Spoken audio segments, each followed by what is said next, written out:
不要急，不要急。安先生，你这位华尔街传奇投资人，这次回国你打算停留多久？不要急，不要急啊！堂姐，堂姐，你慢点，我看不见路。苏云溪，你一个瞎子，在我们家白吃白喝了6年，还妄想我带你去见诺兰先生，真是痴心妄想！别杵在这里丢人现眼了，赶紧给我滚开！求见诺兰先生的机会千载难逢，我可没时间在这里给你浪费。你就在这里自己慢慢的看吧。堂姐，堂姐，堂姐，你别走！堂姐，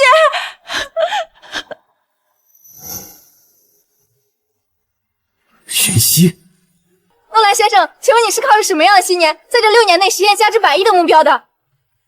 当然是靠着对一个人的恨意。天哪，一个能让你恨6年的人，他到底是谁啊？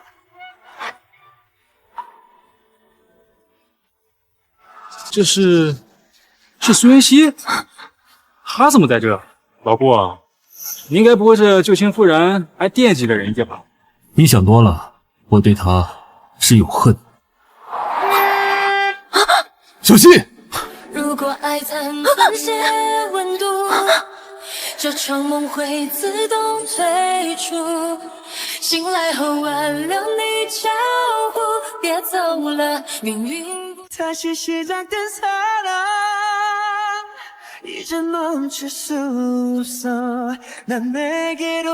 谢，谢谢你。眼睛不好，还出来乱闯，知不知道这样会妨碍交通，给人添乱？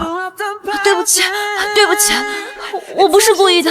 苏云溪，6年不见，你当年的骄傲哪去了？成了这副模样，让我连怨恨都显得多余。洽谈会快开始了，进去吧。刚刚是谁在说苏云溪怎样跟羽毛无关的？这么紧张他，还说不是旧情复燃。我做好事，扶残疾人过马路，不行啊？你是嘴硬。放心吧，我就算惦记你家的狗，都不会再惦记他。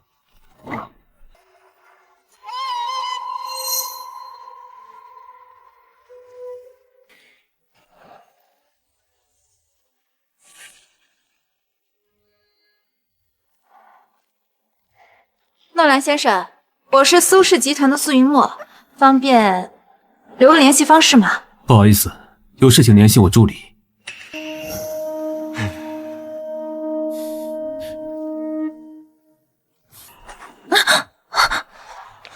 你好，需要帮助吗？你好，请问洗手间在哪边啊？请跟我走。谢谢。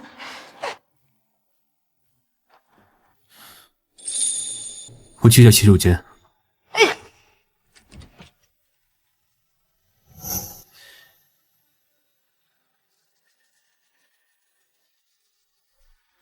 谁啊？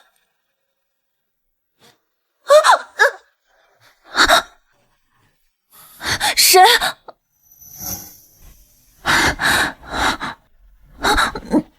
别动，小心扭巴。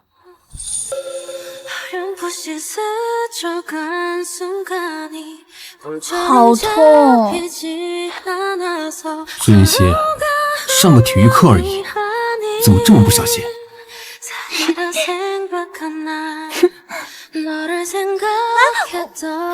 别动，小心扭巴。疼！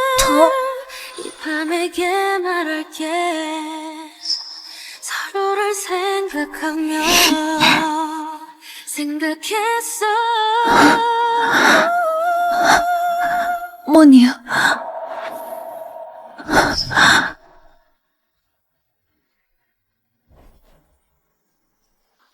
莫宁，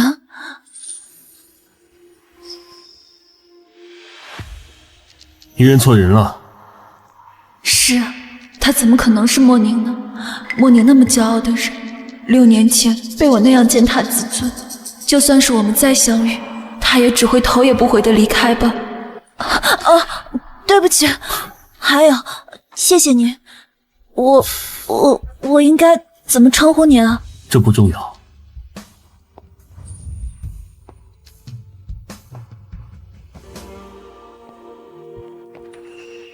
喂，老顾，你这桃花运也太旺了。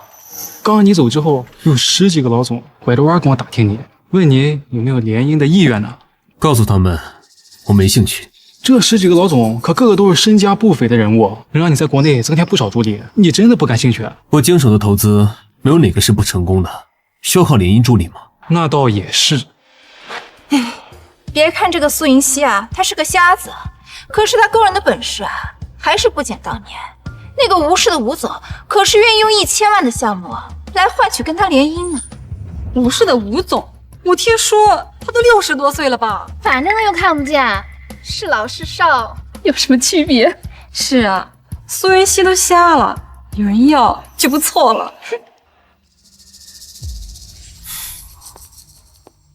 苏一墨，可否引荐下令尊？诺兰先生，你找我爸是有什么事儿吗？我既然有联姻的打算，现在觉得苏氏挺合适的。身价100亿的天才投资人诺兰，竟然想和我联姻？老顾啊，是谁说在1分钟之前对联姻不感兴趣的？闭嘴！你才第一次见这个苏云墨，就当众对人家求婚，你这辈子是认准了苏家的女儿吧？苏云墨，这可是诺兰先生啊！你要是不答应，我可就上了啊！我愿意，诺兰先生，我这就带你去找我爸。请。诺兰先生，幸会啊！来，坐。苏总，我有意跟苏家联姻，这份5000万的合约是我的诚意。诺兰先生年少有为，我把女儿托付给你啊，我很放心。这种婚事，我同意了。小莫，你可是出息了，这出去一趟就带着金龟婿回来。哎，诺兰先生，那咱们商量一下，你和苏云墨什么时候结婚呢？哎，小莫，你想什么时候结婚啊？我觉得秋天就很合适啊，不冷不热的，正好适合办草坪婚。我想你们是不是搞错了些什么？我什么时候说过要跟苏云墨结婚？你刚刚不是亲口说要和苏家联姻吗？我是要跟苏家联姻没错，但联姻的对象是苏云溪。什么？苏云溪？你怎么可能看上他呀？就是啊，乱兰先生，那个苏云溪是我那个早死的大哥的女儿，她就是个瞎子，什么也做不了。你要联姻，还是我们家云墨更合适啊？既然你们不同意，那我就取消合约。哎，等，同意呀？怎么能不同意呢？苏云溪啊，是我侄女，她有这么好的归宿，我高兴还来不及呢。爸，闭嘴！这可是5000万的合约，你们谁都不许破坏。既然已经达成共识，那就让苏云溪准备一下，明天我来接她。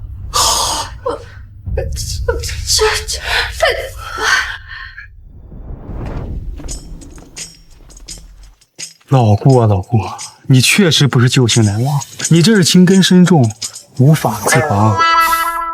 我娶她只是为了报复她，你懂个屁呀！哦，我知道了，你这嫌他瞎的还不够，故意把人要回来，关在屋里继续折磨。老顾，好变态！好狗不挡道，走。苏连成，那诺兰可是身价100亿的天才投资人，你怎么能让苏云溪嫁给他？行了，你们以为诺兰真的要娶她呀？爸，你这话是什么意思啊？他嘴上说是联姻，但婚礼的事半句没提，无媒无凭就要把人接走，这是什么意思？你们还看不出来？难道他只是看上了苏云溪的脸，只是想跟他玩玩？这还用问了？一个正常人怎么可能娶个瞎子？何况是一个有钱有权的男人，怎么可能吃亏？这倒也是。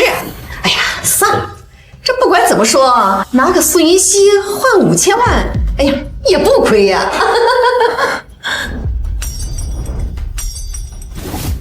苏云溪，小溪，既然你都听到了，那我就直说了。我们苏氏因经营不善，需要联姻自救。今晚呢，你就收拾一下，明天有人来接你。不，我不同意。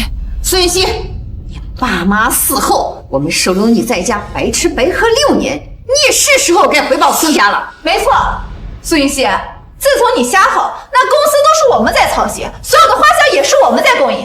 难道你想赖在家里吃一辈子白饭啊？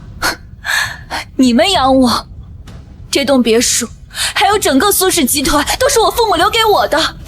你们要是看不起我，为什么不从这里搬出去？苏云溪，我是你二叔，这就是你对长辈说话态度？你都要把我卖了，还要我把你当成长辈吗？苏云溪，你当真不嫁？我哪儿都不去。苏云溪，你别忘了，你亲弟弟还在国外上学呢。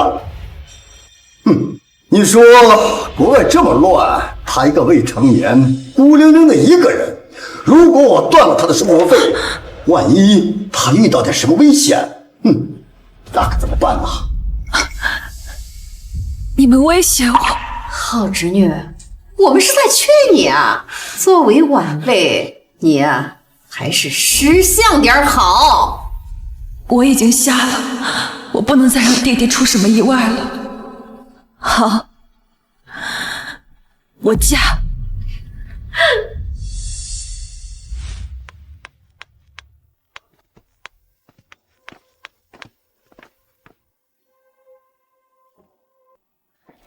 老顾，一会儿我送你和嫂子去领证。不用了，先去医院。哟，这么上心呢？刚接到人就带去医院做检查。你想多了，他一个盲人又寄人篱下，谁知道这些年有没有什么乱七八糟的经历？我带他去体检，是防止有什么病。这个人，他是谁啊？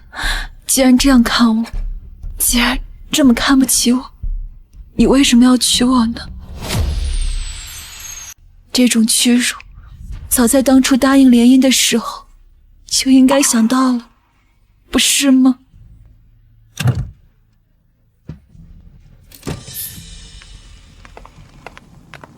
嫂子，我来吧。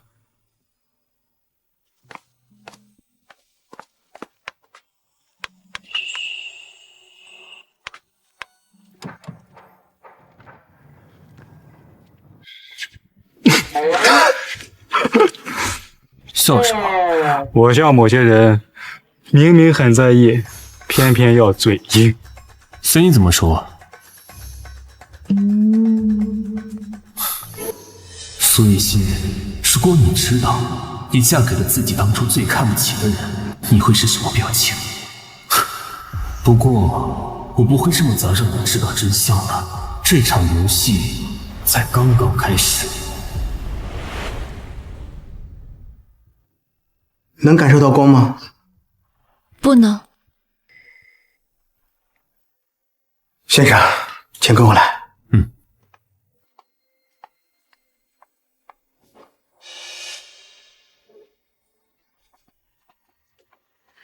病人目前是完全失明的状态，情况不容乐观啊。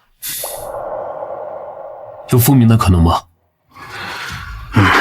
具体情况还要等详细检查报告出来再做进一步的分析研究。麻烦你了。没事呀，不客气。这个人带我来医院是想给我治眼睛，他好像也没有我想象的那么糟。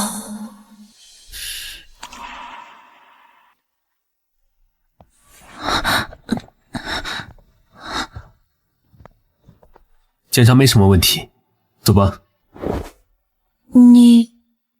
我怎么称呼你啊？诺兰。诺兰，你是那个华尔街回来的著名投资人？是我。可是，你这么著名一个人，为什么会想着娶我呀？诺兰，你的中文名字叫什么呀？你不需要知道。为什么他给我的感觉那么像莫宁？我最近真是疯了，怎么总是把别人当成莫宁呢？我明明知道莫宁他不会出现的。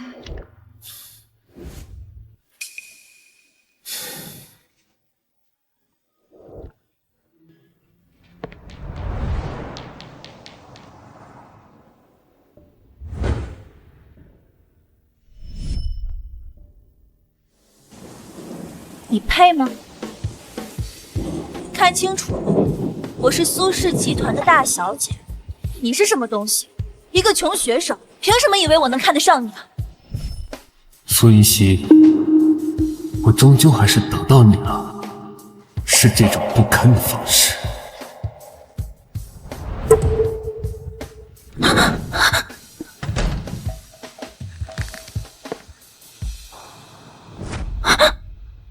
苏云溪，虽然我会娶你，但我不养闲人，你要认清自己的身份，尽好做妻子的义务。什么义务？现在给我换鞋。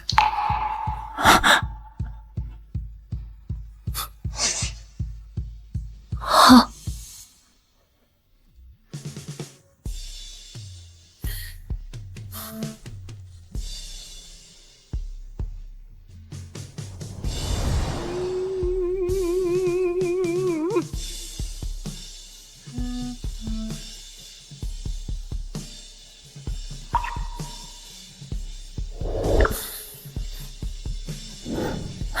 诺兰先生，连换鞋都做不好，动作那么慢，哼！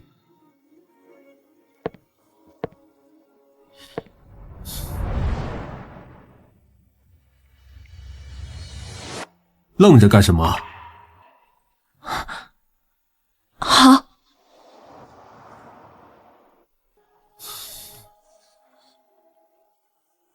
过来。好，我现在就过来。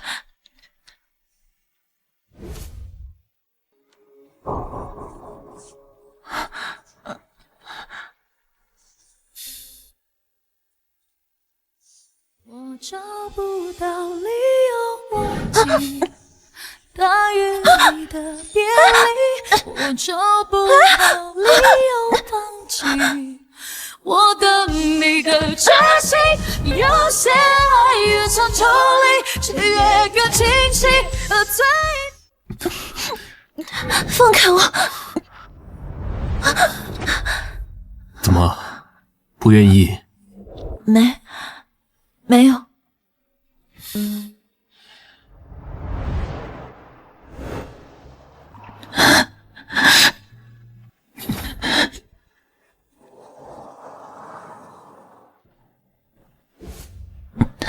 听说6年前你在高中谈了个男朋友，你现在这么抗拒我，是还惦记他吗？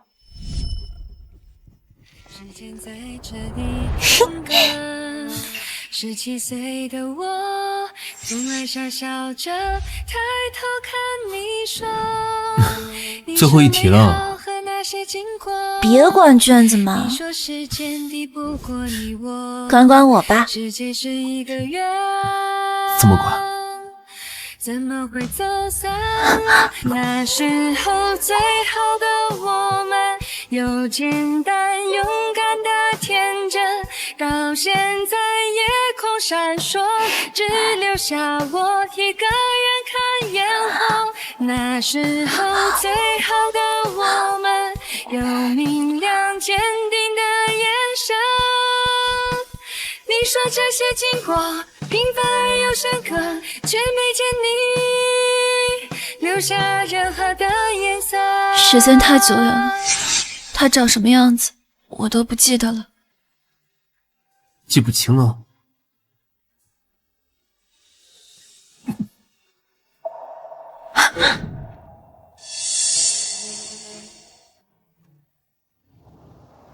顾莫宁，你可真是自取其辱。6年前他已经告诉过你，又何必多此一举呢？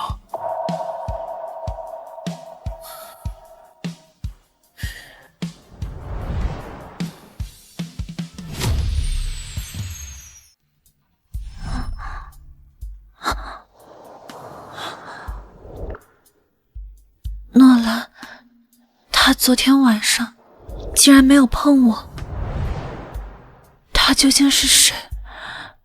为什么要娶我？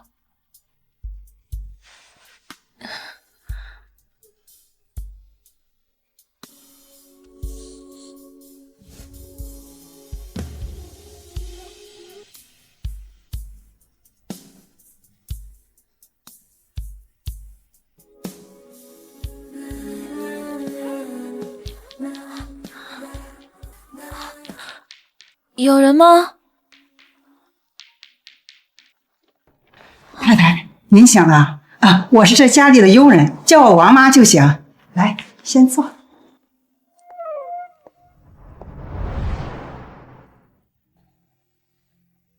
王妈，你知道诺兰先生的中文名字叫什么吗？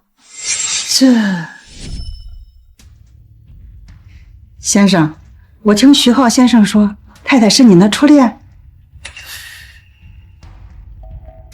不是初恋，是仇人。妈妈，我不想让他知道我的身份，你在家不可以跟他提起我的中文名字。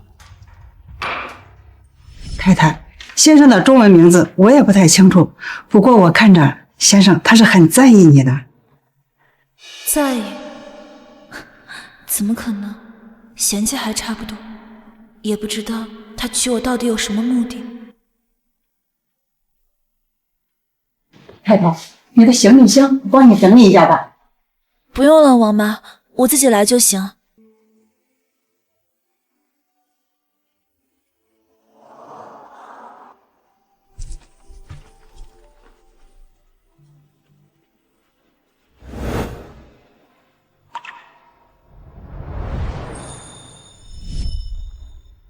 又是卷子，卷子，你满眼都是卷子，你眼睛里都没有我啦。哪有啊？顾莫宁，你现在都已经是年级第一了，为什么还要参加这么多竞赛啊？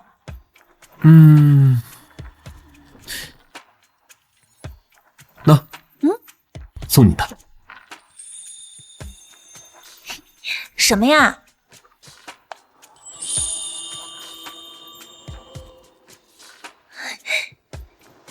劳伦斯设计的新款手链呀！你哪来的钱买这个啊？竞赛第1名的奖金。你参加竞赛，就为了给我买这个？不然呢？顾莫宁，你怎么对我这么好呀？这辈子感觉没有人能再像你这样惯着我了。莫宁，你那么优秀，现在一定过得很好吧？而我只能依靠这些回忆，撑过往后无尽的黑暗。你在干什么？你在干什么？没什么。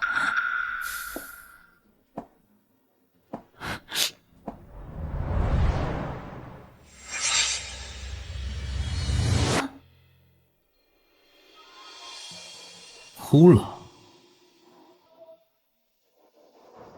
你一个瞎子，跟着我有什么好委屈的？如果诺兰先生愿意放我自由，我感激不尽。放你自由？你是想流落街头吗？你以为你二叔还会接纳你啊？那就不劳诺兰先生费心了。别整天一副要死不活的样子。我花5000万娶你回来，不是为了看你这张哭丧脸的。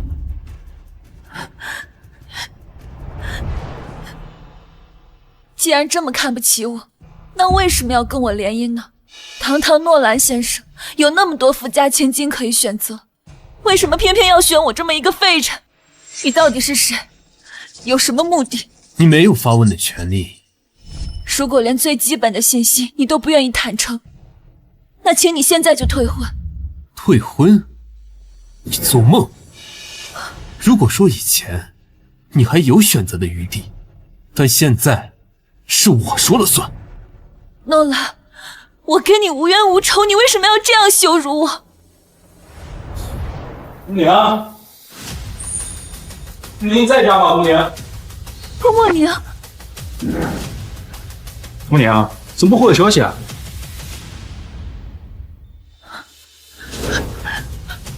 诺兰，你是顾莫宁？是让你叫我名字的，赶紧给我想办法圆回去。我刚刚想说的是 Good morning， 早上好，嫂子，谁是 Good morning 啊？没什么，我刚才听错了。我先回公司了，你自己在家待着吧。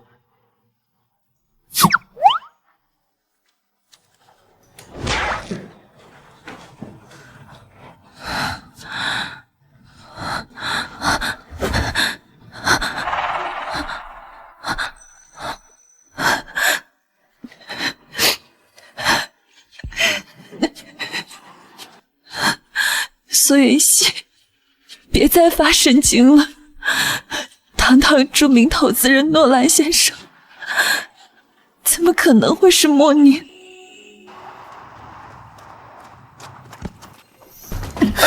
对不起，对不起。没关系，你先去忙吧。谢谢。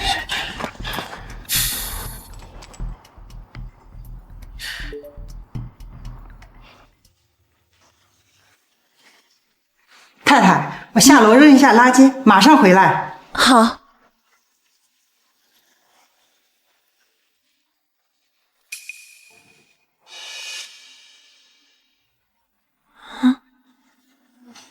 谁的手机啊？喂，我妈，送到西庄的别墅去大门，尽快。我妈不在，诺兰看起来好像很着急。你要认清自己的身份，尽好做妻子的义务。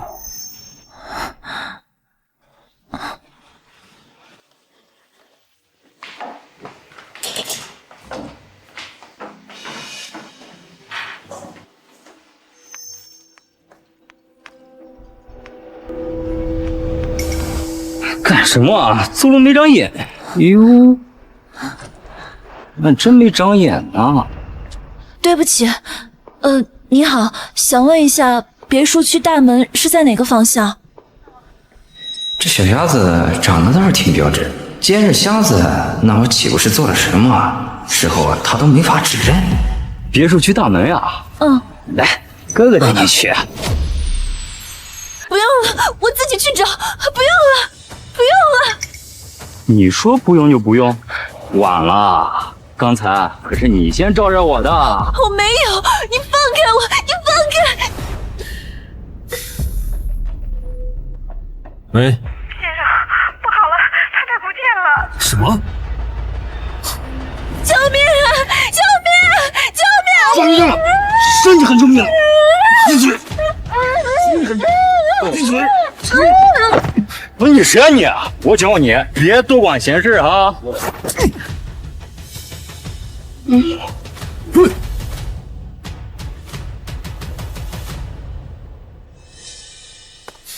苏云熙，你眼睛不好，脑子也不好吗？家里是装不下你吗？为什么非得跑出来添乱？诺兰，对不起，我没有想到自己现在连送衣服这种小事都做不好。你是来帮我送衣服的？先生，太太，妈妈，看好太太，下次的事不可以再发生。好的，先生。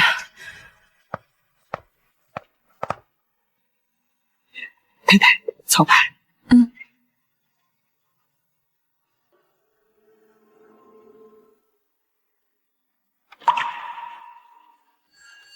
眼睛不好，还出来乱闯。自从你瞎吼，那公司都是我们在操心，所有的花销也是我们在供应。难道你想赖在家里吃一辈子白饭啊？苏云熙，你眼睛不好，脑子也不好吗？家里是装不下你吗？为什么非得跑出来添乱？莫宁，我现在真的好没用啊！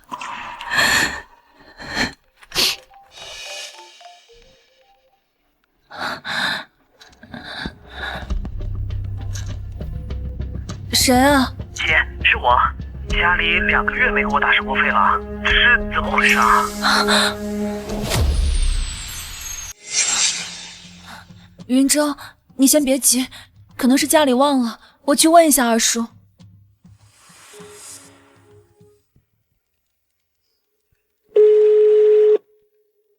喂，二叔，我是苏云溪，我想问一下云舟的生活费。家里的账不归我管，你问你堂姐。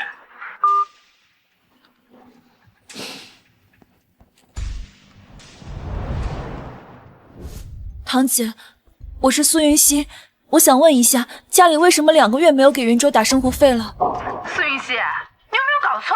你亲弟弟的生活费凭什么要我们出？你都嫁人了，问你男人要去。苏云墨，你别忘了，我跟弟弟才是苏氏集团的合法继承人，你只是代为管理而已。哦，那就更没办法了。苏氏经营不善，你又不是不知道，反正没有钱分给你。苏云墨，你别太过分了。我过分？是你过分吧？一个眼瞎的废人，对苏氏毫无贡献，还好意思要钱？我呸！苏。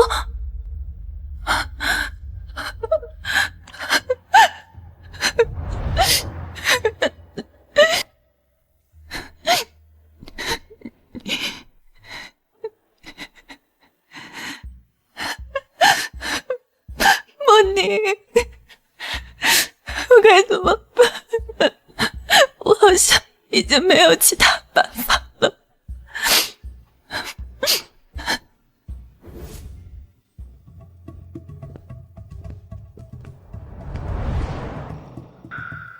先生，你回来了。王妈，太太呢？太太把自己关在房间里，一整天都没出来。我去看看。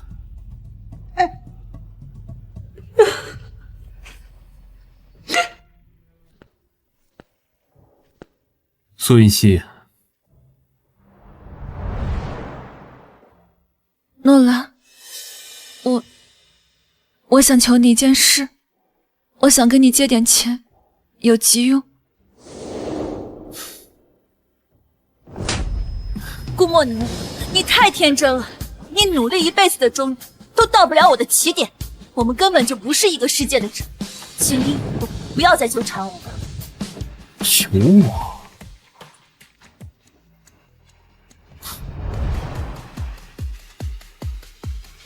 你想怎么求？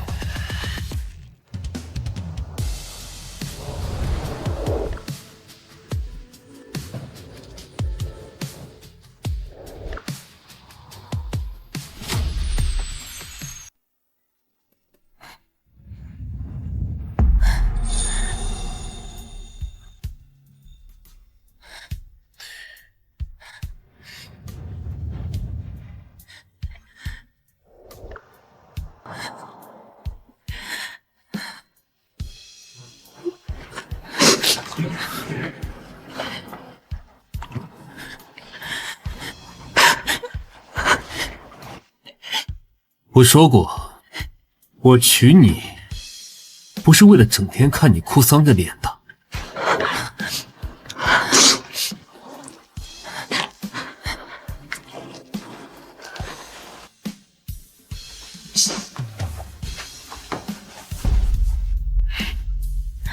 这样可以吗？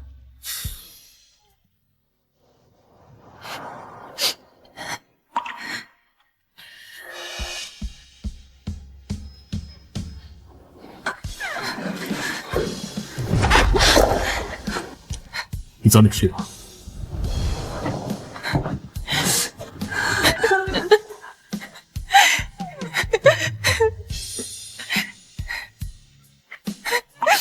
莫妮，我怎么这么没有用？我怎么什么都做不好呢？我不知道自己还能撑多久。王妈，怎么了，先生？今天太太在家，有遇到什么事吗？先生，你刚进门我就想说了，下午我听到太太接电话，好像提到了弟弟的生活费。他弟弟，我知道了。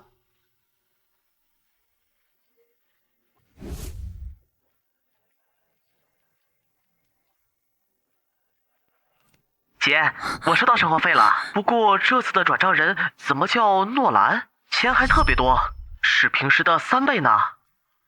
诺兰？啊，云昭，你收到转账就好。你在国外要好好照顾自己，知道吗？放心吧，姐。诺兰，他帮了我，那我确实也应该像他说的那样，尽一些做妻子的义务了。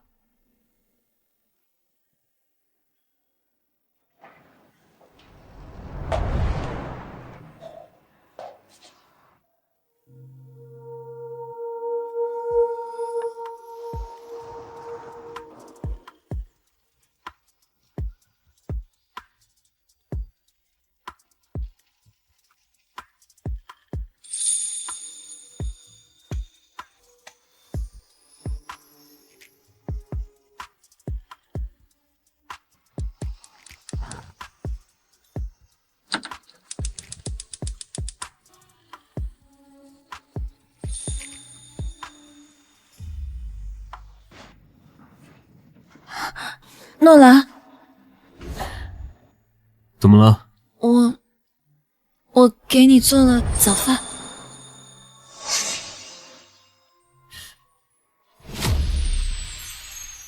我弟弟的事，谢谢你。不用谢我，我说过了，不养闲人，这忙可不是白帮的。你还有什么需要我做的吗？只要我能做的，我都会尽力去做。先生，太太她本来就看不见，又整天把自己关在房间里，这长时间下去，这人的心里一定会生病的。您要是有空，还是多陪陪她，带她出门转转吧。晚上我要参加一场宴会，你陪我出席。晚宴，我眼盲之后，每次参加晚宴都会弄得很狼狈。不过，既然是诺兰的要求，好。礼服我会让人送过来，晚上我会来接你。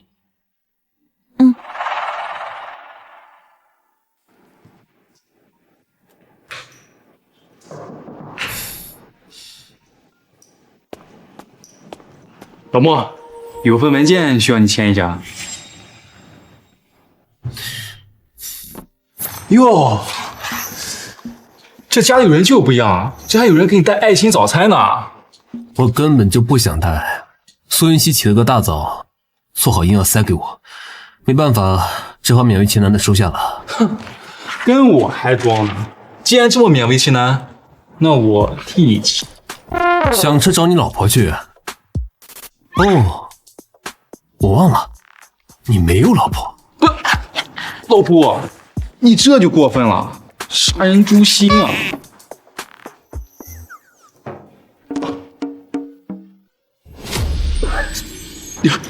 我都忘了，孙熙她看不见，做饭很难掌握火候，这根本不能吃。得，我帮你扔了吧。我就喜欢不熟的。唉，没救了，你这辈子算彻底栽在孙云熙手里了。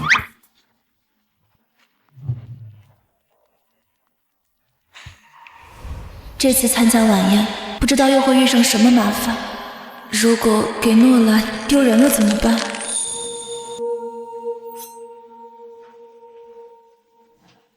先生，你回来啦。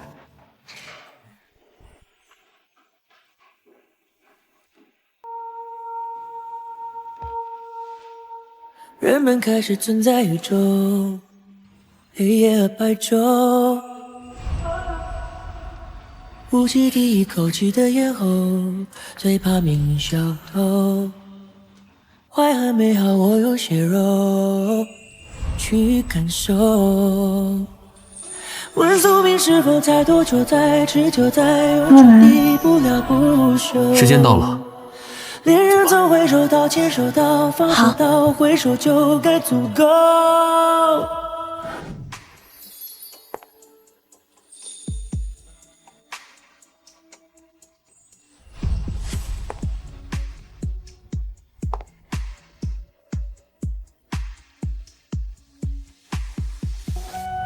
我们到了。苏雨熙啊，你怎么穿成这副样子啊？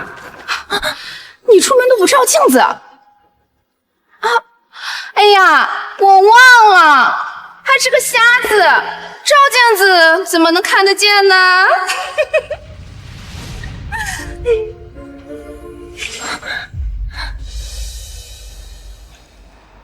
妹妹，我们等到了，快往旁边让一让。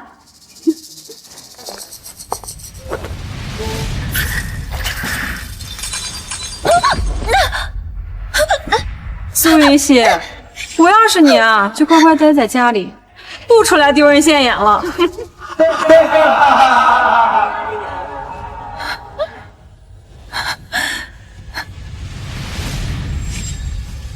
诺兰先生，您来了。我给大家介绍一下，这位是我的太太，苏云熙。您太太真是漂亮又大方呢。没错，你们两个站在一起，看起来简直就是天生一对。诺兰先生好福气啊！这次竟然没有嘲笑我，谢谢大家。不是说诺兰跟苏云熙只是玩玩而已吗？是啊，这怎么还公开带出来了呢？走，我们去找这个苏云熙叙叙旧去。老顾，公司有个重要项目需要紧急决策。知道了。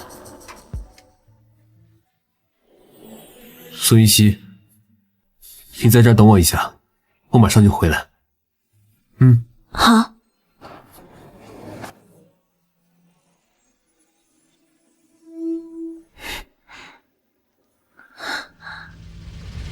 呀，这不是我的表妹苏云熙吗？眼都瞎了，还来参加宴会呢，还穿得这么张扬，是多怕自己的男人被别人抢走了。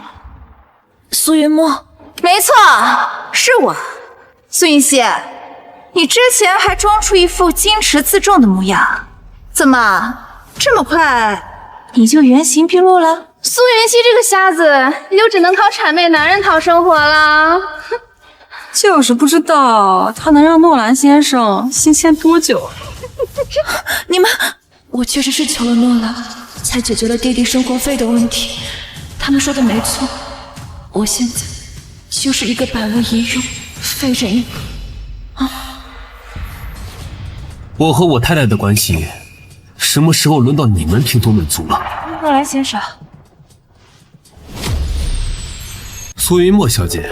如果你们苏家对我太太不满，我可以撤销双方的项目合作，咱们以后路归路，桥归桥，互不相干。取消合作？那可是5000万的项目，如果因为我而被搞黄，我爸会打死我的。不，我没有不满。诺兰先生，你可千万不要撤销我们的项目啊！你们当众羞辱我的太太，我凭什么跟你继续合作？我只是跟妹妹开个玩笑，如果诺兰先生不喜欢的话，那我以后就不多嘴了。玩笑？那我诺兰说的话可没有半句玩笑。对不起，诺兰先生，请你原谅我，赶紧道歉。对不起，我错了。你们该道歉的人不是我。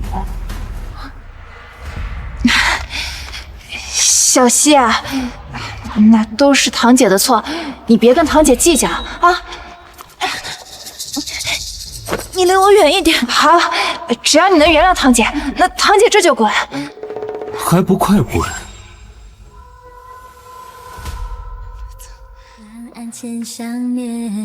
谢谢。闭上双眼，梦里的相见，看着你孩子般微笑的脸，再靠近一点。你是我诺兰的妻子，有人欺负你，你就不知道反抗吗？开始悄悄在改变。我之前不是没有尝试过反抗，可是一个瞎子的反抗有什么用呢？那你记住，有人欺负你，就是在损我诺兰的脸面，你给我硬气一点，听到了吗？诺兰看似态度恶劣，但从来没有真正的伤害过我，相反，他其实一直在帮我。我记住了。这是苏云溪，云溪，真的是你！不好意思，请问您是？我是陆钊啊，小时候住你家隔壁，跟你一起长大，直到初中才出国留学。出国前我还答应你一定会回来找你那个陆钊啊。你该不会不认识我了吧？陆钊，真的是你啊！你回国了？没错。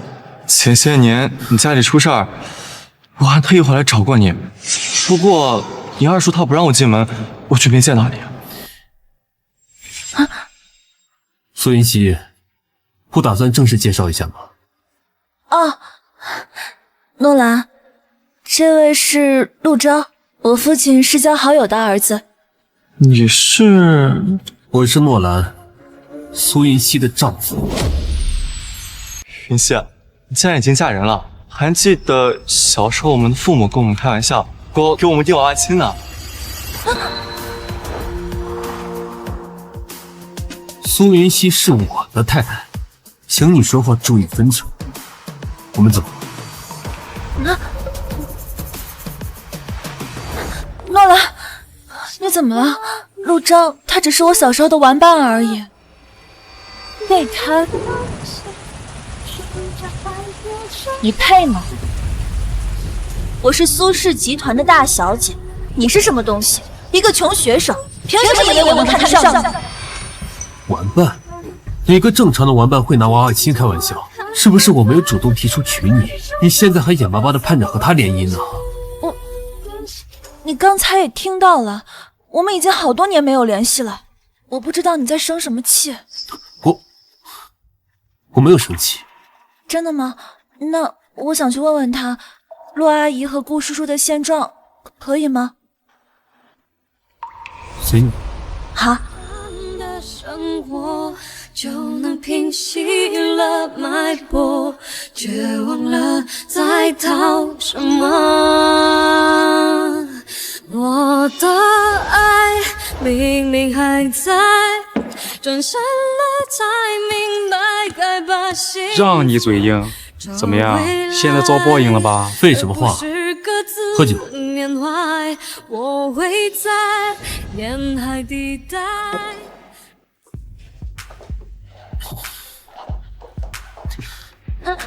诺兰，你喝多了，小心点。原来再也不用见，不用别人念，沦陷。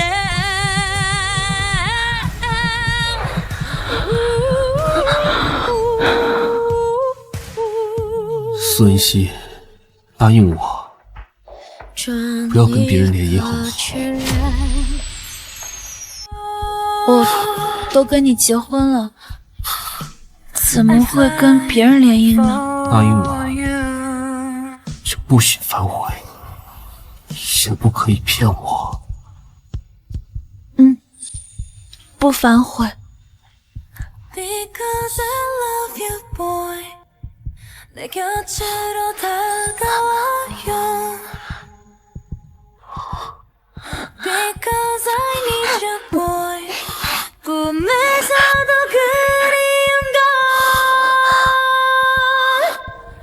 Remember I love you boy 다신 볼 수 없다 해도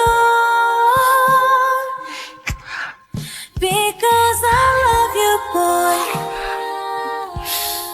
Because I love you 爸，你是不知道那个诺兰他有多护着苏云溪，我就随便说了苏云溪几句，他居然就威胁说取消合作项目，还逼着我当众道歉。这个苏云溪竟然让诺兰这么伤心，我真是小看了他。爸，这些年是因为苏音熙眼瞎了，所以我们才能掌控公司。他现在会不会仗着有诺兰给他撑腰，想要抢回苏氏啊？老公，那个诺兰可是个投资天才，他要站在苏云熙那边，那我们岂不是毫无胜算呢？要我说，当初就不该让这个苏云熙结婚，就应该把他一辈子关在家里。苏云墨，你明天去诺兰家，把苏云熙给我喊回来。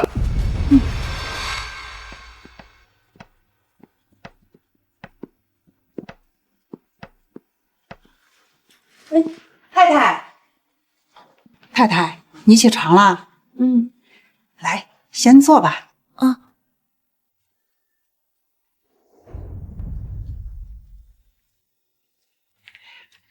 先生走前让我转告你，他说下午会提前回家，说是要带你去见一位从国外回来的眼科专家。眼科专家？王妈，是我的眼睛还有的救吗？太太，你别紧张，下午去见了医生就能知道具体情况了。对了，先生还让我把这张银行卡转交给你，说是太太无聊的时候让我陪着你去逛街。好，他怎么会对我这么好，好到让我像做梦一样？太太，我去开门。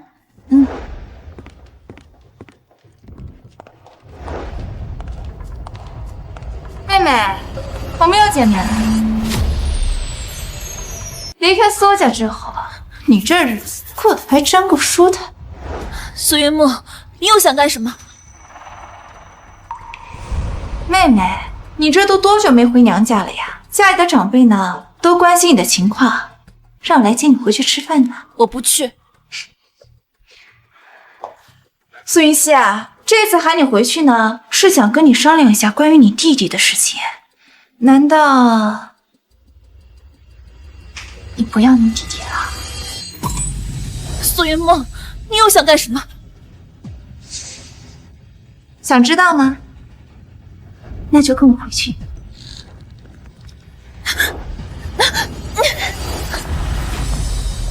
哎呀！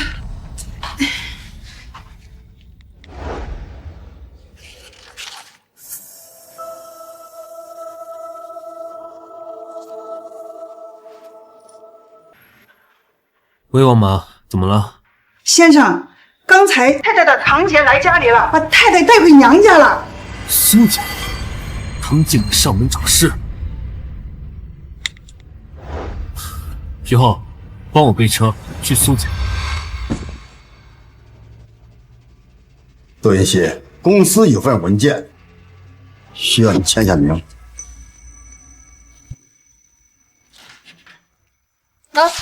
快签。文件？那我需要拿回去，找人念过之后才能确定是否签署。别看了，直接告诉你也没关系。这是股权转让协议。股权转让协议？你们想夺走我父母留给我的股权？你们要拿走我的股权，凭什么？凭什么？凭你马上就要嫁给诺兰了，这苏家的资产也该交给你二叔了。我不签，苏氏是我父母留下的产业，就算没有我，也还有我弟弟。你弟弟？孙云熙，如果你坚持要把苏氏留给你弟弟的话，那就别怪我心狠了。你什么意思啊？绊脚石只有被清除的命。你们，孙云熙，我们给你找诺兰这么好的归宿，也够对得起你了。你乖乖的把苏氏让出来，我们皆大欢喜，不好吗？小希啊，二叔答应你，只要你签了字，以后啊，我再也不会为难你和你弟弟了。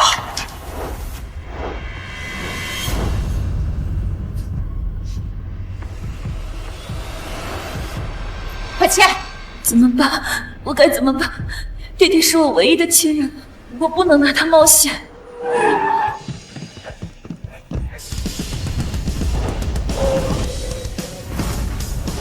走。给我签！难道你想你弟弟跟你一样变成个废物吗？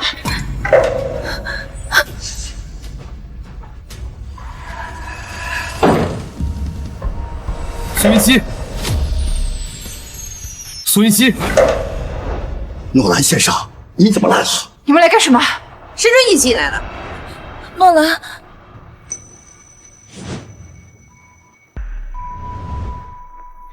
别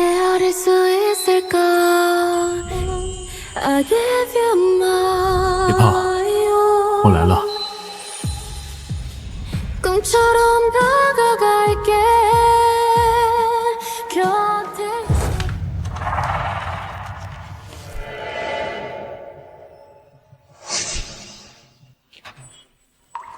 你们要苏云溪把所持有的所有股权和名下房产全部转移给你们，并且签署1个亿的欠款。苏连成，你好大胃口！除了股权，还有房产和1个亿的欠款。二叔，这到底是怎么回事啊？诺兰，这是我们苏家的事儿，跟你没有关系。没错，这份合同苏云溪非签不可。苏云溪，我劝你好好考虑考虑你弟弟。云溪的弟弟，云舟吗？你们还真以为他还在你们掌控之下？什么意思啊？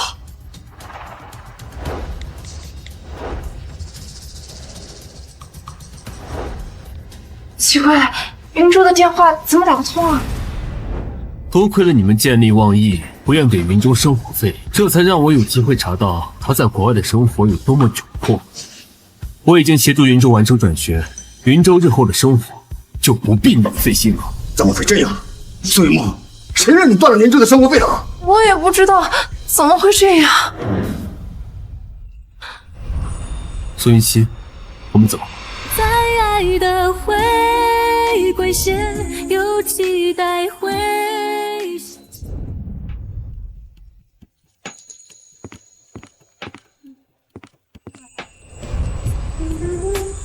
诺兰，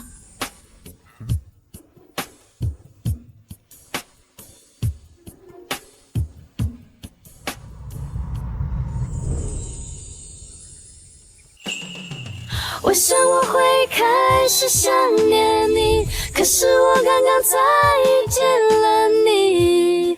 我怀疑奇遇是个错句后，我想我已慢慢喜欢你，因为我拥有爱情的勇气。苏云溪，你放心，他们以后再也没有办法威胁到你了。想感谢我的话，就乖乖去医院配合医生的治疗。好。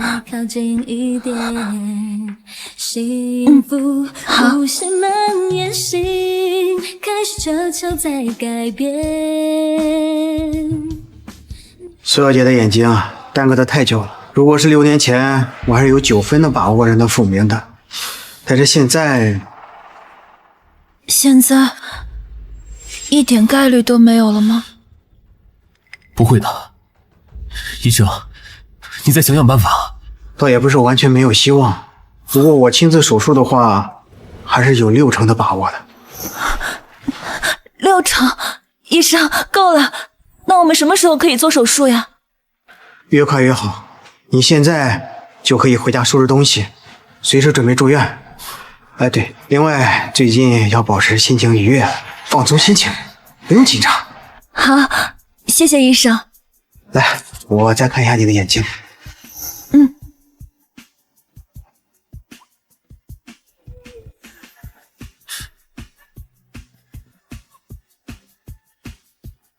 又来。医生，我先出去一下。你打算什么时候告诉苏云溪，你就是顾慕宁？顾慕宁，这名字怎么听这么耳熟？我会好好跟他解释。你心里有数就行。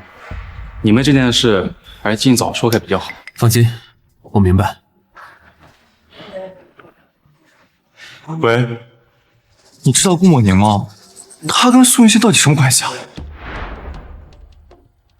时隔多年又坐在一起，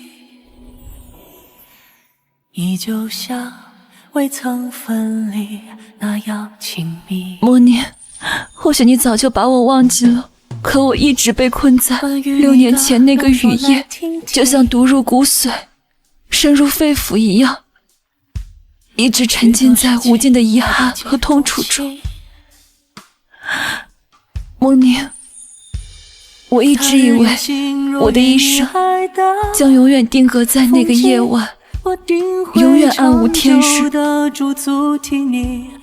可是我最近遇到一个很好的人，他脾气有点凶，但是却给我带来了无限的转机和希望。或许我也是时候该从过去抽离出来，继续往前走了。需要帮忙吗？已经收拾好了。好，那我们走吧。苏云熙家属啊，请过来一下，有些注意事项啊需要交代。好，你先在这等我，我马上就回来。好。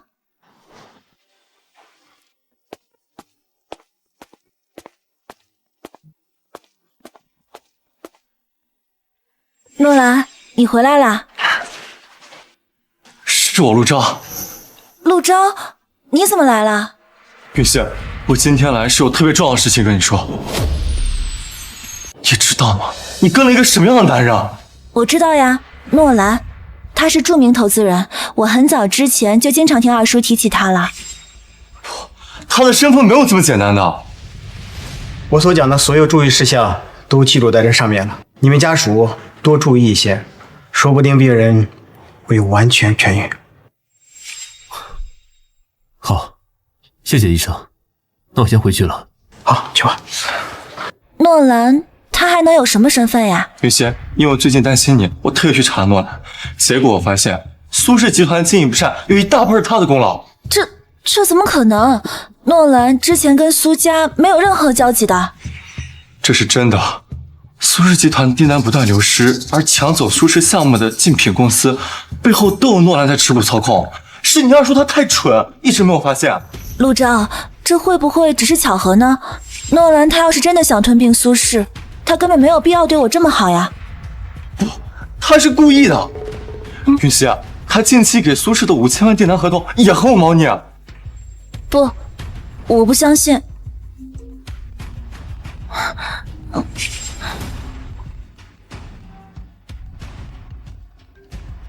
谁？苏云熙，我是你二叔啊。诺兰给苏氏的订单合约根本没办法完成啊，他要求的货品配方量有一种原料已经被垄断了，苏氏根本没办法按时交货。陆昭，你怎么在这里？苏云熙，如果不能按时交货，苏氏是要赔偿天价违约金的。你快去跟诺兰协商一下。苏氏可是你爸爸打拼下的公司，你总不会看着他破产吧？诺兰，我二叔他说的是真的吗？苏云熙，你别着急，这件事我可以解释。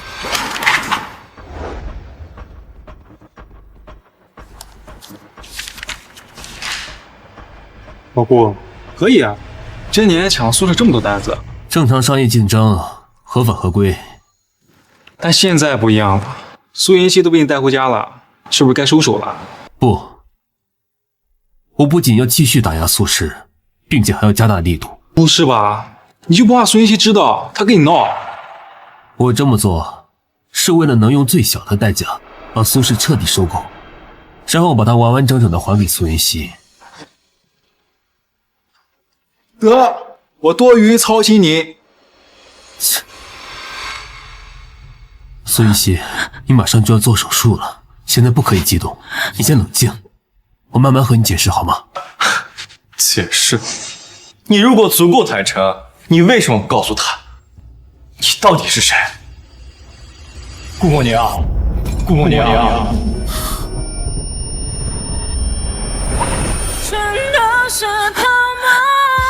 顾默宁。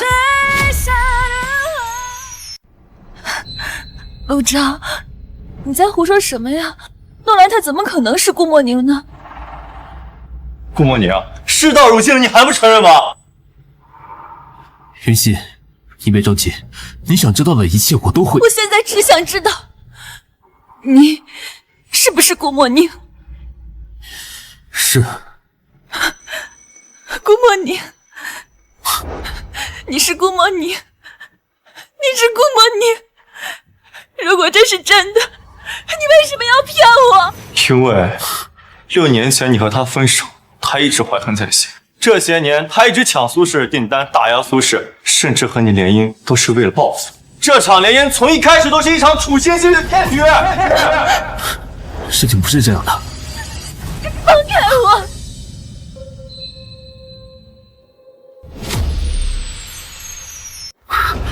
陆舟，你疯了是不是？苏云溪马上就要做手术了，情绪不可以激动。你现在这么刺激他，是想让他一辈子都看不见吗？云溪。莫宁，莫宁，商业洽谈会那天晚上给我包扎伤口的人，是不是你？是我。原来我没有猜错，真的是你。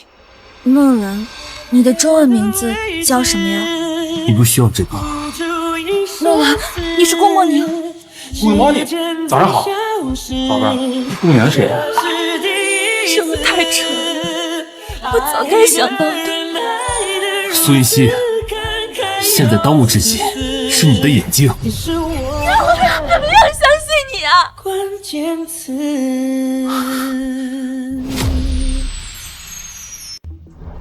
我怎么相信你啊？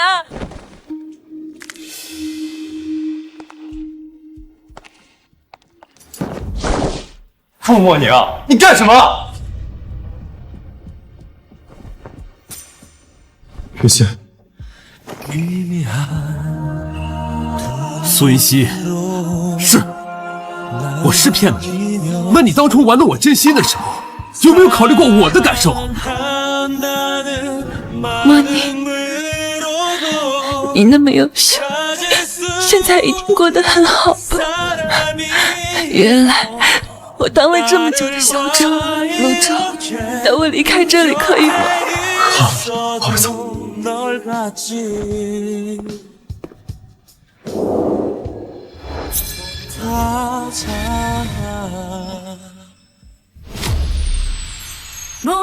还想干什么？别走！放手！真的不用说再见，就算再见，结局不能改变。就算我和你苏云溪，两个世界再也没有交集，不用道歉，就真的再见。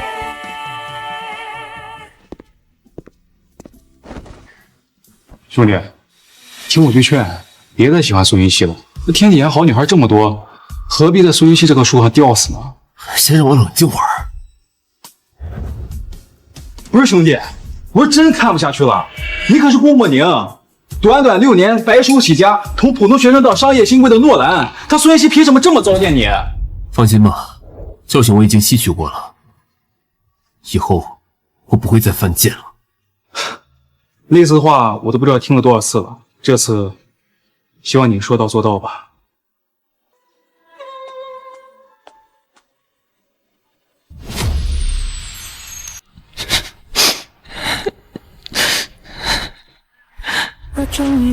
莫宁，对不起，对不起，我父母意外离世，二叔一家如今像饿狼一样盯着家产，不择手段。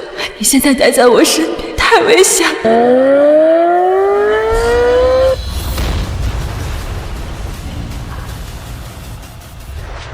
顾莫宁，当初我狠心分手，只是为了保护你，没想到却因此让你记恨了6年，还处心积虑出手报复。你不知道真相，我无法恨你，但我从此也不可能爱你。姐，小谢，你还好吗？我没事。陆章，谢谢你收留我，不然我真的无处可去了。小谢，你跟我还这么客气？小时候你霸占我的房间睡觉，把我赶到客厅，也没见你这么客气过。小时候不懂事，现在长大了，哪还能那么没有礼貌呀？可是，我更希望你变回那个骄傲任性的小公主。已经回不去了。小时候的骄傲和任性，是父母的宠爱和托举给予的底气。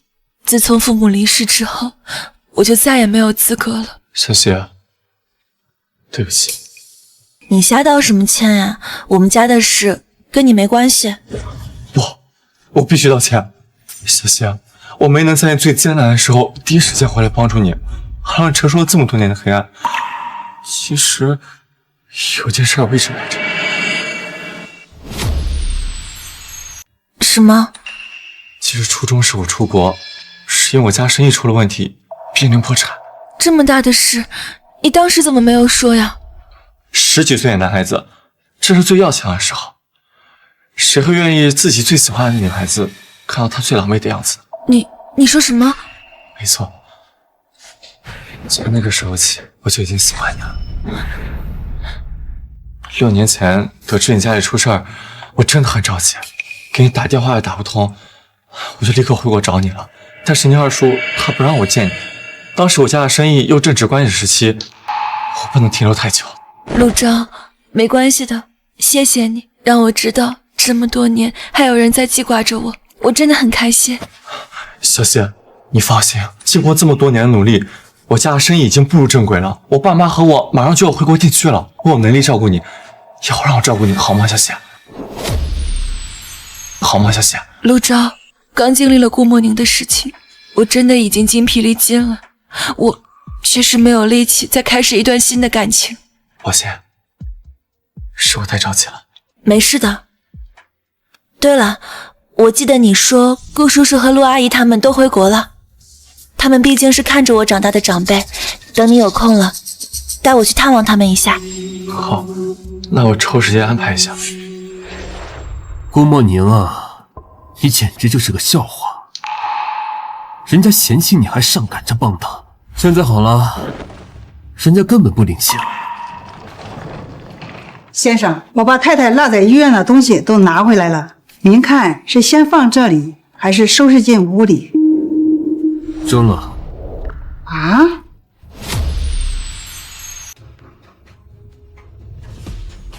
我说，全部扔出去。先生，这样会不会不太合适？太太回来要是知道了，那她得多难受啊！我说的话是不管用了吗？对不起，先生，我这就照做。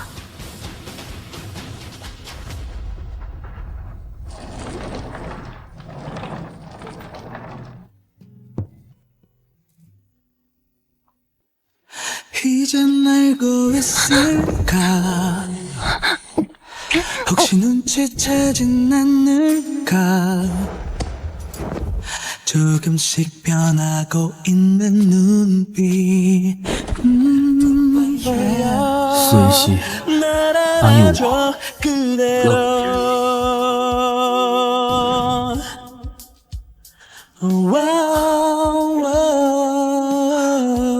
顾莫宁，你能不能出息点，不要再想他了？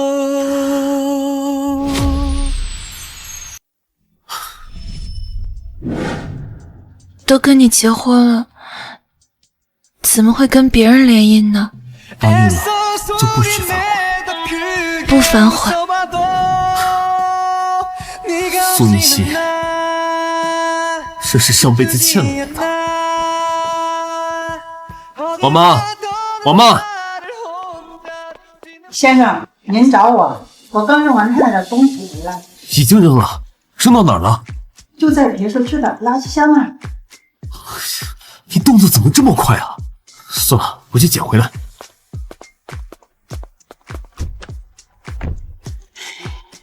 刚劝他不要扔，现在又着急去捡，这何苦呢？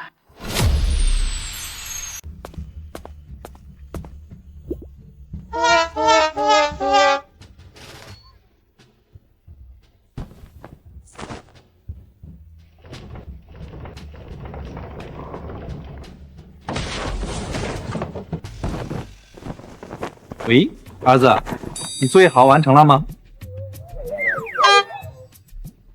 儿子，你一定要好好学习。爸爸这边看到有人在翻垃圾呢，特别可怜。如果你不好好学习，将来也是这个下场。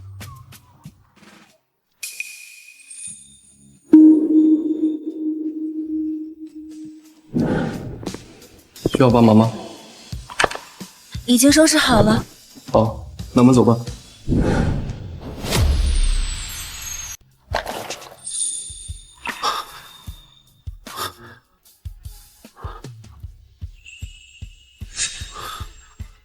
这条手链不是我送给他的吗？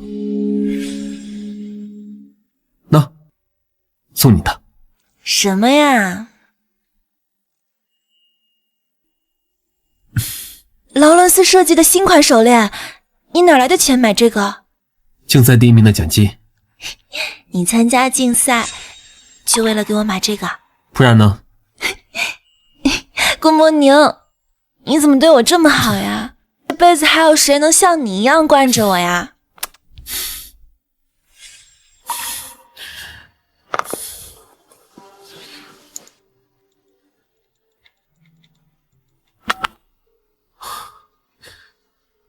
喂，许浩，你在哪儿？我们见个面，我有些事情想跟你打听一下。你别告诉我又是苏云熙的事吧？算了，你在家等着，我马上到。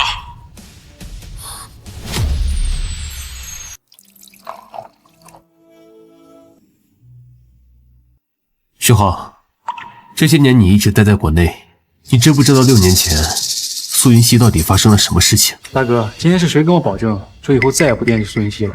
这怎么才过了半天你就又反悔了？我觉得情况不太对。不对，那当然不对。当初抛弃你的是他苏云熙，后来他家道中落，自己又瞎了眼，差点被嫁给他那个60岁老头。就这，他还跟你发脾气，他凭什么？问题就出在这儿，既然是他亏欠在先，那为什么在他听到我是顾梦宁之后，却没有半点些许恐慌，反而表现得那么伤心？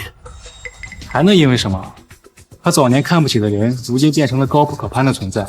他想着之前对你言听计从的，他那死去多年的责任心又被唤醒，脸上挂不住了。你看这个，怎么了？不是一条手链吗？等会儿，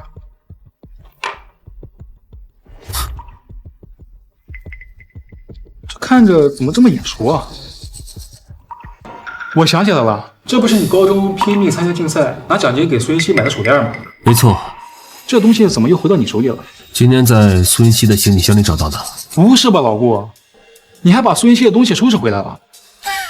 手链给我。老顾，这我就真看不下去了。之前你说要帮他，我想让苏云熙眼都瞎了，怪可怜的。他如果听话的话，养着就养着吧。但是他今天离开你，那你能忍，我都不能忍了。拿来。老顾，苏云熙这么个忘恩负义的东西，你怎么还放不下他？你还留他东西，不就还想等他回来吗？徐浩，你有没有想过，如果苏云熙真的从来没有在意过我，他为什么要保存这条手链？甚至他根本不知道我是谁，过来的时候都要带着他。说不定是随手保存的战利品，用来回味当年那个学霸校草是怎么付出一切讨他欢心的呢？你别忘了，他眼盲6年，在他看不见之后，在苏家连自己都保不住，长期保存一条这么小的手链，是件很容易的事吗？那倒也是，但是如果他真的在乎你，当初为什么跟你提分手？我要是知道，我还要跟你打听6年前的事情啊。当初我跟他分手以后，很快就去了国外，之后对苏云熙的状况一无所知，连他眼盲都是回国之后才知道的。我现在非常怀疑，他当初跟我提分手是不是有什么苦衷？6年前，我只记得你出国后不久，就传出了苏云熙家里出了事，股权变更的事。过了很长一段时间，都没有人见过苏云熙。又过了小半年，等他再回来时，就已经眼盲了。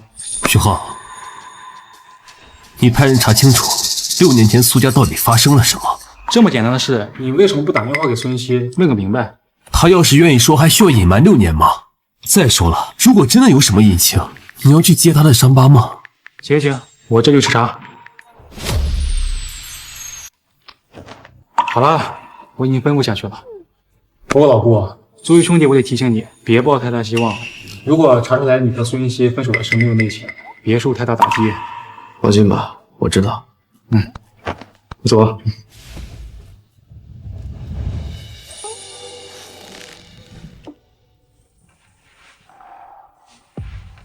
雨欣，我已经和我爸妈联系过了，我妈知道你在我这儿后，说一会儿就过来看你。真的吗？那太好了，我好久没有见到陆阿姨了。是陆阿姨来了吗？你坐就好，我去开门。妈，算我求你了，看在逝去的云叔叔的份上，一会儿除了关心小溪，什么都不要提，好吗？行了，妈心里有数。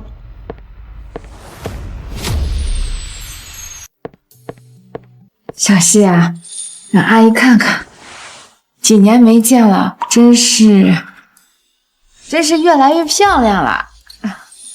陆阿姨，您跟顾叔叔这些年还好吗？好，都挺好的。小溪啊，阿姨前段时间好像听说你跟那个很有名的投资人诺兰订婚了。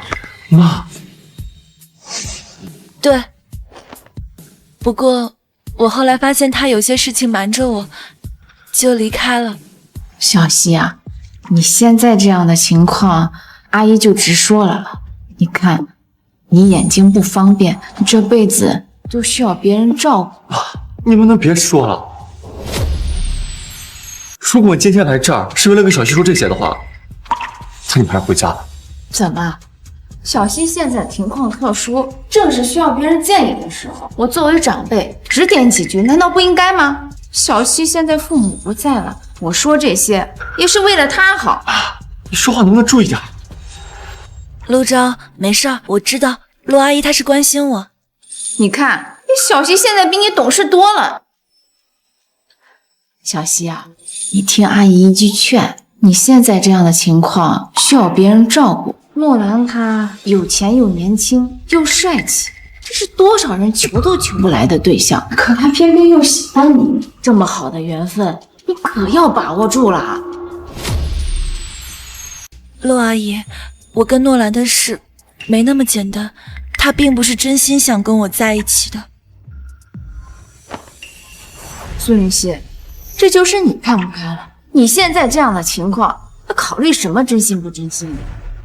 你首先要考虑的是怎么好好过完你的后半生。你听阿姨一句劝，你趁现在年轻漂亮，得好好想办法抓住诺兰的心。妈，你能不能不要逼他？现在的年轻人啊，一个两个的都不省心。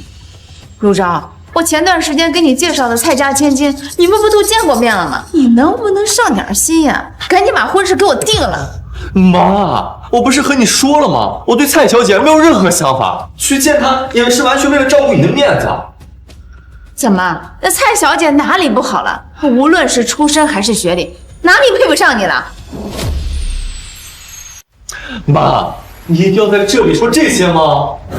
陆钊，我是你妈，我怎么可能会害你？陆钊，陆阿姨，你们聊，我去一下洗手间。要不要我带你去？不用了，这里我都已经很熟了，我自己可以。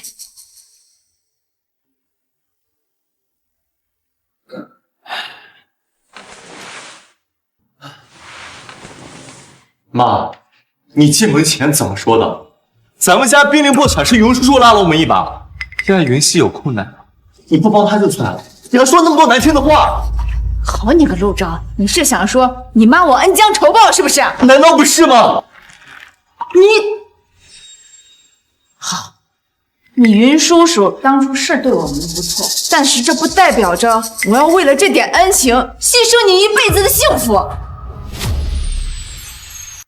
妈，你说这话是什么意思？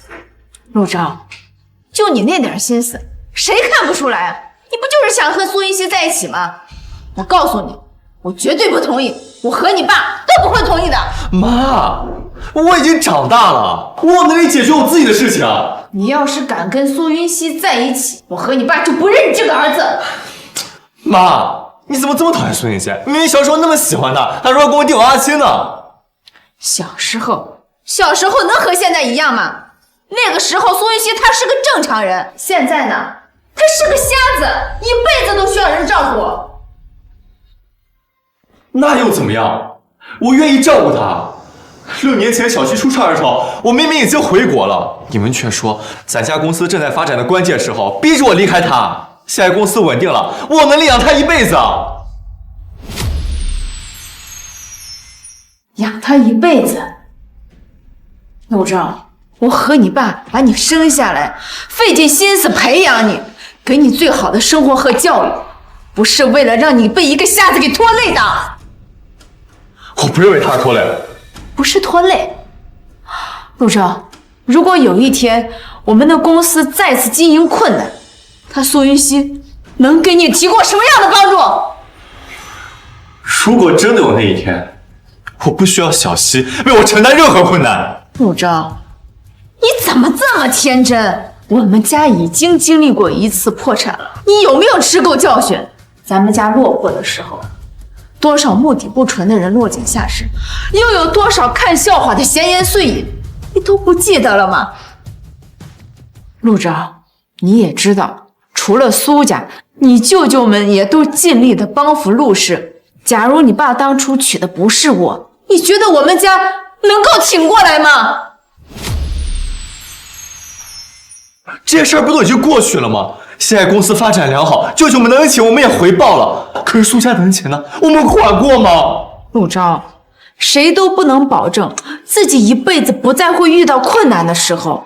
我让你娶蔡小姐，是因为双方门当户对，你们俩在一起是对双方家庭长远发展最有利的选择。妈，难道你一定要牺牲我的个人感情，让我跟一个不喜欢的女孩子在一起吗？我是你儿子。不，儿子，如果你实在不喜欢蔡小姐，妈可以给你介绍其他家庭优渥的女孩子，甚至不够门当户对但自身条件好的女孩子，妈妈也可以接受。但是她苏云熙绝对不行。你的意思是，除了云溪谁都可以？没错，我是这个意思。妈，你怎么能这么势利啊？妈，你这么做跟当初那些拜高踩低的人有什么区别啊？陆兆，我为你付出那么多，你为了一个苏云熙，就这么跟妈妈说话吗？我说的有错吗？当初咱们家落难了，除了舅舅，就只有苏家没有落井下石了。现在苏云熙落难了，你就这么对他吗？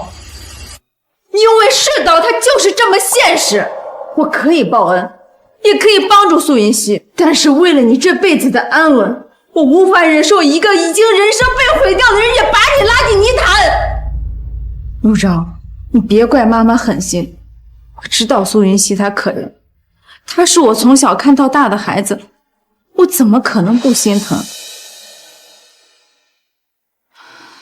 你仔细想想，如果我一开始就不同意，6年前我又怎么会让你回国呢？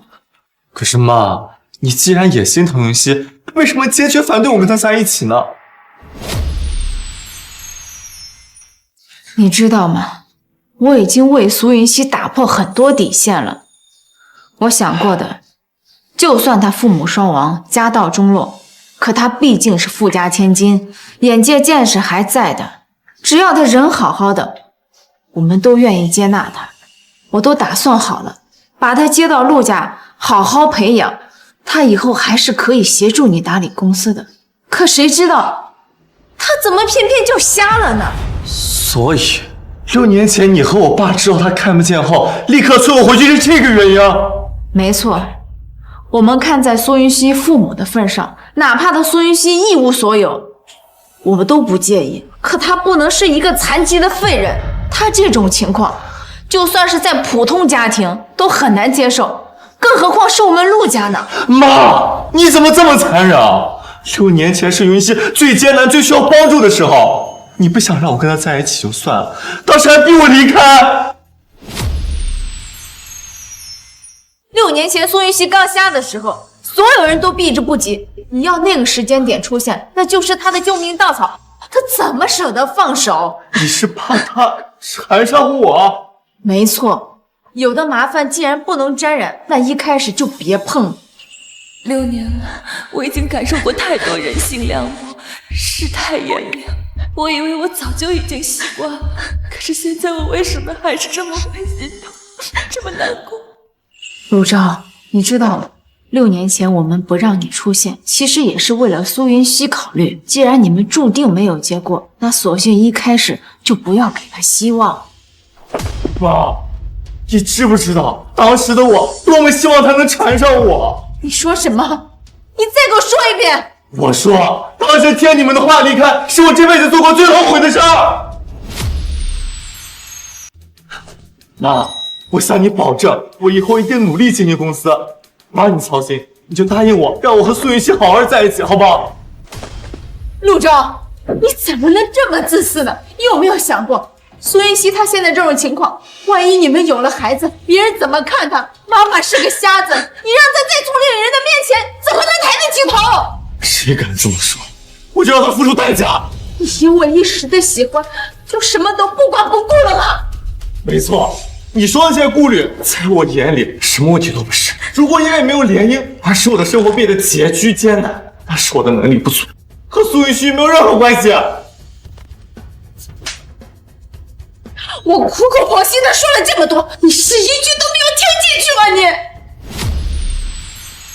妈，我已经长大了，我有权利选择自己的生活。陆昭，小希，你什么时候来的？过来好一会儿了，你们刚才说的话我也差不多听到了。小希，对不起，我妈她……陆昭，你不用道歉，我倒是有些话想跟阿姨解释一下。您放心，我是绝对不会跟陆昭在一起的。说的是真的。小希，陆阿姨，看来您还是不够了解我。其实就算是您不反对，我也是绝对不会拖累陆昭的。不仅是以前不会，就算是6年后的现在也不会。你嘴上逞强倒是容易，真回到那个时候，谁知道你会怎么做？陆阿姨，您大概不知道，我跟诺兰他很久之前就认识了，他是我6年前的男朋友。你是说你6年前有男朋友？是。这么说也是哈，诺兰这么优秀的男朋友，你还需要选择别人吗？陆昭，你听到没有？人家小希有更好的选择呢。诺兰，他算什么更好的选择？小希，你别忘了，他跟你在一起就是为了报复你。陆昭，你给我闭嘴！是，他是为了报复我，但那是因为6年前我父母意外去世，我知道自己处境危险，为了不连累他，用了让他最不堪的方式逼着他离开我，所以才让他记恨到现在。你知道你会出事，你还跟他分手？是的，陆阿姨。是的，陆阿姨。所以您放心，您看，我当时连最心爱的人都不想连累，想方设法的逼着他离开，现在又怎么会纠缠陆昭呢？既然有这种事呢，我都不知道，都怪这个臭小子，发生这么大的事儿，怎么也不跟我说一声，害我误会小希了。陆阿姨，我父母他们虽然已经去世了，但是他们教给我的为人处事之道，我一直都记得。这些年来，我从来没有向谁求助过，也没有让谁为难过。我之前跟陆昭说想见您跟叔叔，也是因为觉得您是我最敬重的长辈，出于礼节，我应该拜访，没别的意思。你这孩子说的什么话呢？我跟你陆叔叔肯定是愿意见你的呀。但是现在看来，我提出这样的要求，给您造成了一定的负担。陆阿姨，您放心，2日之内我就从陆昭这里搬走。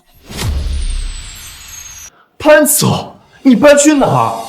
云溪，你二叔不安好心，苏家你回不去，诺兰又居心不良，难道你要去他那儿吗？放心吧，这6年的时间我都一个人走过来了，没有什么不能解决的。你这孩子说这话都显得我多刻薄似的。我刚跟陆昭也说了，你父母对我家的恩情我认，只要你不跟陆昭在一起，我是愿意用其他方式报恩的。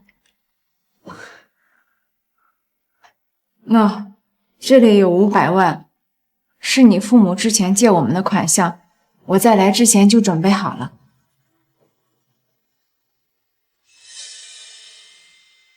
你拿好。既然是欠我父母的款项，那我便收下了。其实你也不用着急搬走，我没那么不近人情。既然我们把话都说清楚了，那我就先走了。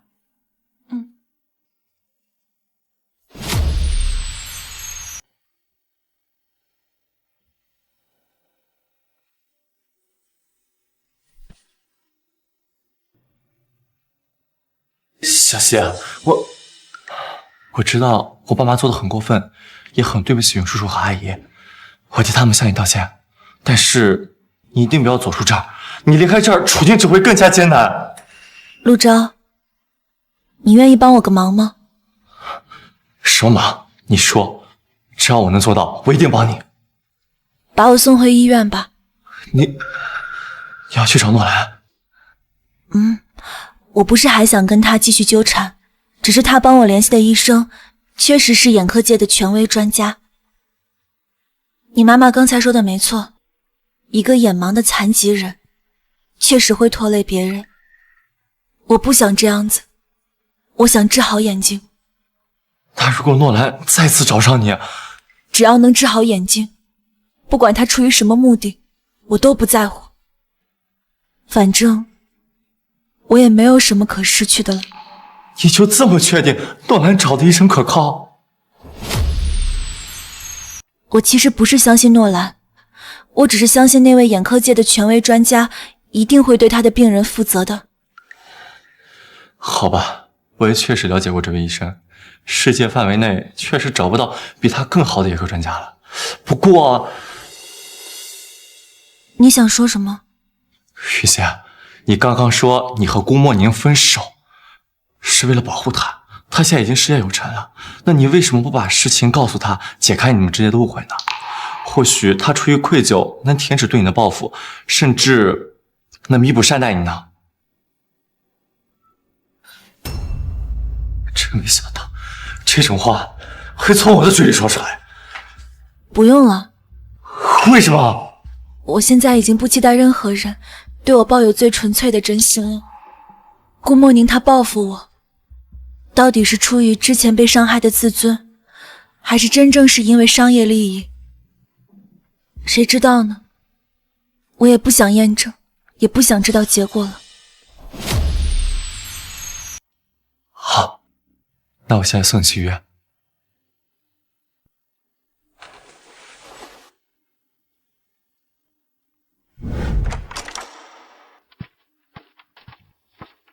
老顾，我刚刚收到消息，苏云熙回医院了。走，去医院。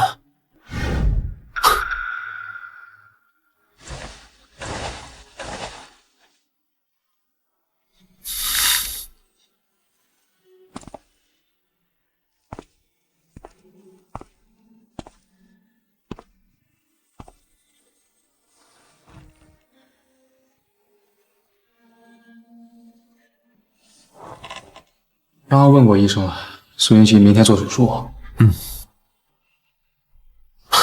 帮我去趟收费处，把他需要的费用预存进去。怎么？你怎么不进去？手术前不宜激动，我就不刺激他了。他到底是不是真的在意你，还不一定呢。我真没想通，你都在他手里吃了多少次亏了，怎么还这么死心塌地啊？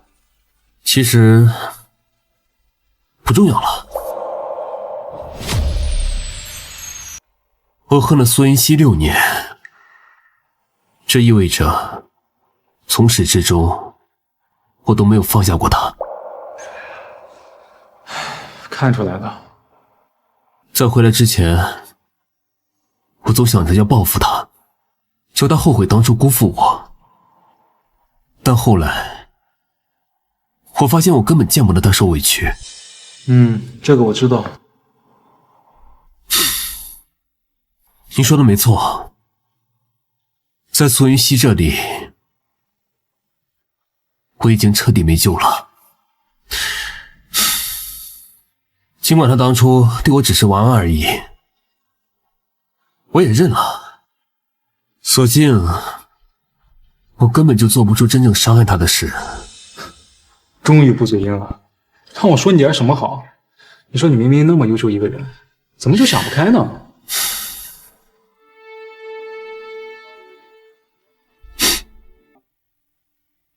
喂，什么事？啊，我知道了。老顾，查到苏家的消息了。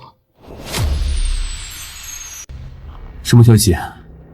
我们查到了6年前从苏家离职的佣人赵阿姨，她是照顾苏云熙长大的晋生阿姨。起初我们跟她打听苏家的事，她一句不愿多说，直到我们提到了你的名字。她知道我。赵阿姨说她希望能跟你见一面。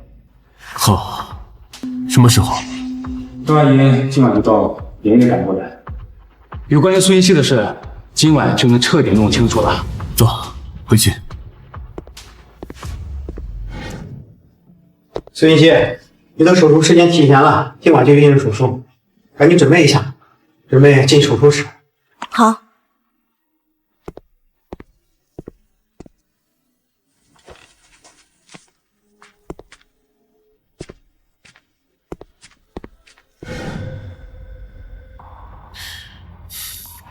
帮我问一下，人还有多久到？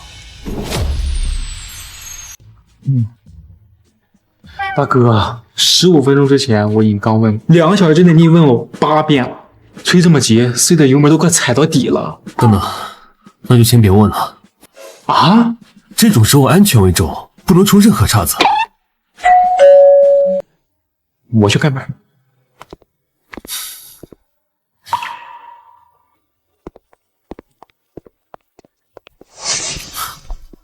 老婆，赵阿姨到了。你好，我是顾莫宁。你就是顾莫宁，好好，长得真是一表人才，难怪我们家小溪那么喜欢你。赵阿姨，您说苏云熙她喜欢我？阿姨，你确定没有弄错吗？云熙如果她喜欢我的话，当时又为什么会跟我分手呢？没错，当年我离开苏家之前，顾莫宁这个名字，小溪日日在我耳边念叨，我怎么可能搞错？孩子，我知道你可能有很多疑惑，这些我都可以慢慢跟你讲。赵阿姨，您坐。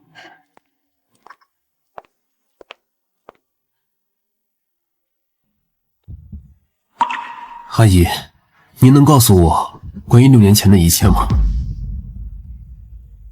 ？6年半以前，小溪的父母还没有离开的时候，我发现这个我一手带大的孩子每天都格外开心。在我的追问下，小溪偷偷告诉过，他也爱了他喜欢的那个人，叫顾莫宁。他提起我时，他开心吗？那段时间是小溪脸上笑容最多的时候，我只是看着他就能感觉到他很幸福。可惜小溪的快乐持续了不到半年，他们家就遭遇了巨大的变故。小溪的父母突发车祸，性命垂危，他的二叔苏连成带着一众股东在抢救室外宣称要接管苏氏。那个时候苏云熙和老顾还没有分手。没错，小溪是个聪明的孩子，他知道苏连成居心不良，他甚至怀疑他父母的车祸到底是意外事故还是人为造成的，只是这件事没有证据，再怎么怀疑也没有用。顾莫宁，我们分手吧。苏云熙，我是你的备胎吗？备胎？你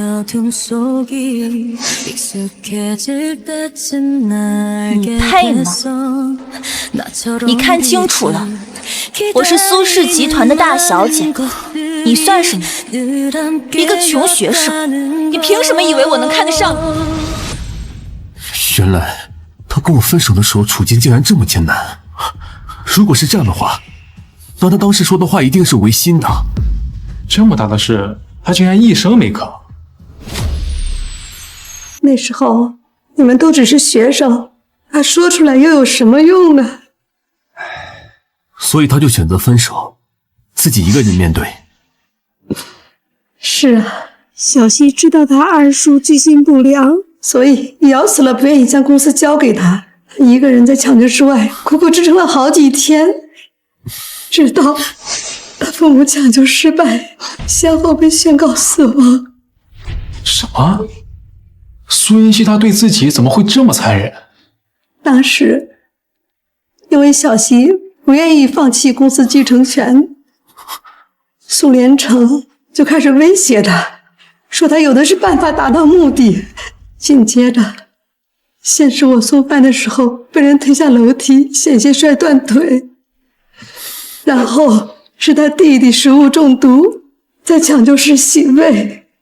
小希意识到，因为他身边的人都已经处在危险中。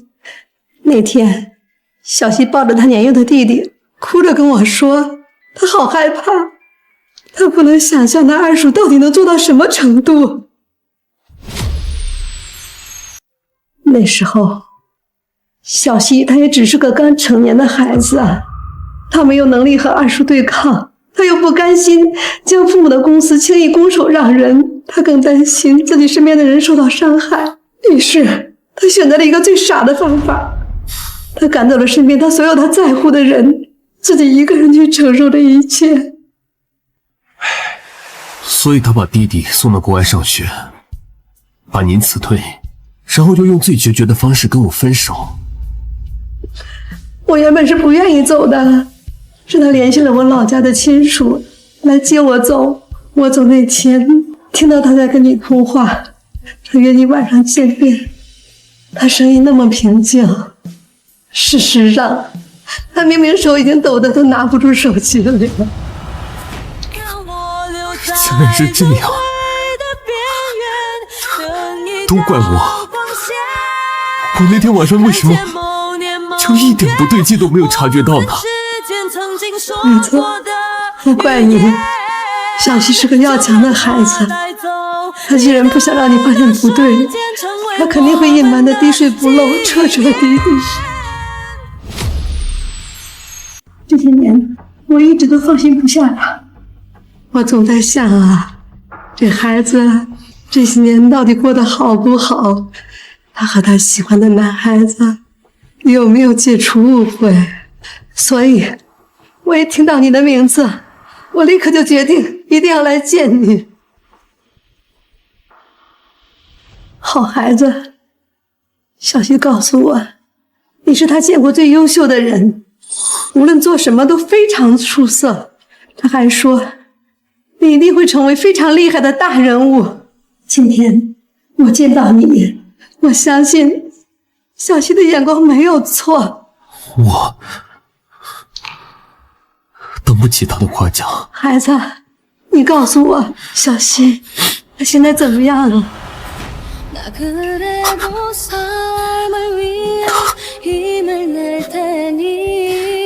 我对不起他。赵阿姨，云溪的情况由我来跟你详细聊吧，让老姑冷静些，我们去找个咖啡厅坐一下。好。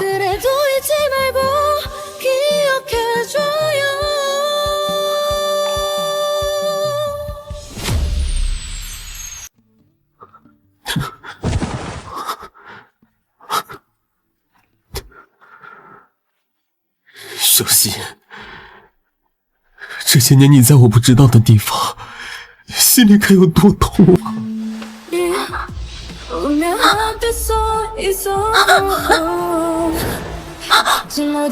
谢谢。眼睛不好，还出来乱闯，知不知道这样会妨碍交通，给人添乱？对不起，对不起，我不是故意的。6年前，你当年的骄傲哪去了？成了这副模样，让我连怨恨都显得多余。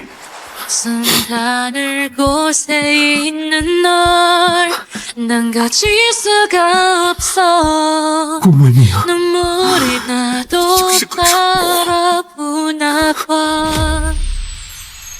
默宁，你明明亲眼看到了6年前那么骄傲张扬的苏云溪，变成了这么怯懦隐忍的样子，你竟然没有察觉到任何不对劲，竟然还沉浸在那些可笑的怨恨中。顾默宁，你就是个蠢货，就是个彻头彻尾的蠢货。他一个盲人就寄人篱下，谁知道他这些年有没有什么乱七八糟的经历？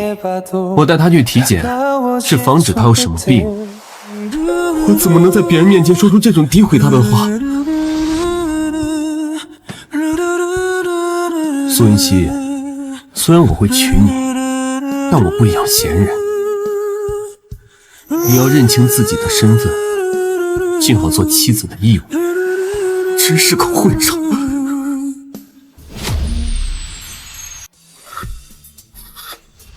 现在给我换鞋。好。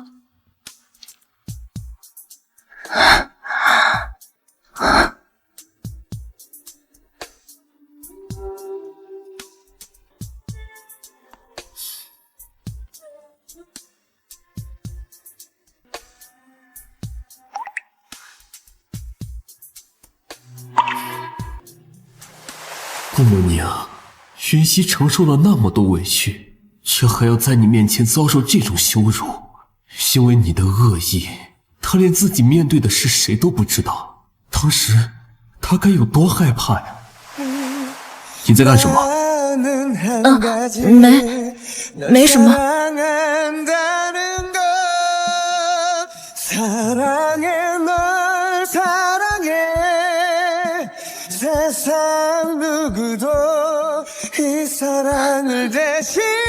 了？你一个瞎子，跟着我有什么好委屈的？小溪在这个家，连一句善意的话都没听到，也难怪他会失望离开。难怪他会失望离开。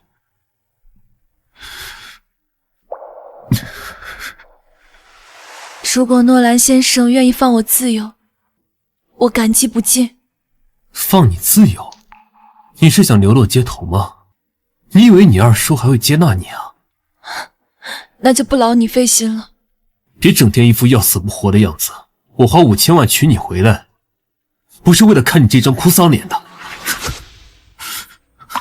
苏云溪，你眼睛不好，脑子也不好吗？家里是装不下你吗？为什么非得跑出来添乱？诺兰，对不起，我没有想到自己现在连送衣服这种小事都做不好。你是来帮我送衣服的？小溪，这段时间你一定很委屈吧？明明什么都没有做错，却还要承受我的恶语相向和故意为难。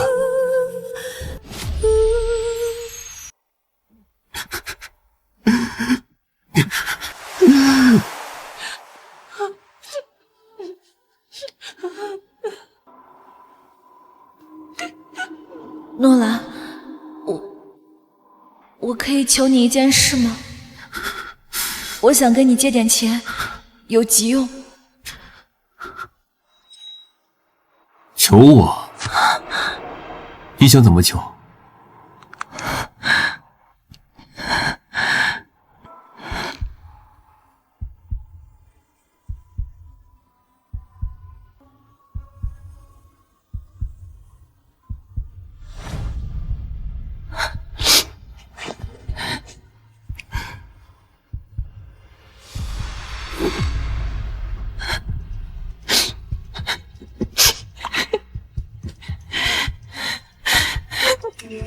我说过，我娶你不是为了整天看你哭丧着脸的。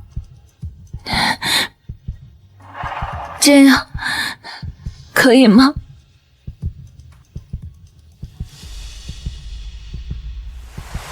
如果诺兰先生愿意放我自由，我感激不尽。苏云溪，你眼睛不好，脑子也不好。小溪，明明什么都没有做错，却还要承受我的恶语相向。老顾，我刚刚接到医院那边的电话，云溪的手术时间提前了，现在他已经做完手术了，走，去医院。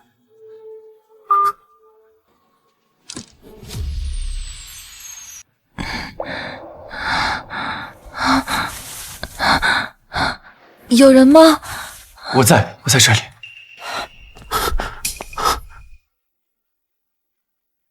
手术成功了吗？苏小姐，你就放心吧，手术很成功。你就放平心态，保持心情愉悦，过几天就可以拆纱布了。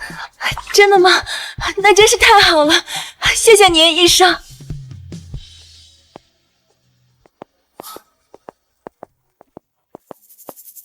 老顾，你不赶紧进去，站在这儿干什么？我就先不进去了。为什么？你去跟苏云熙解释啊！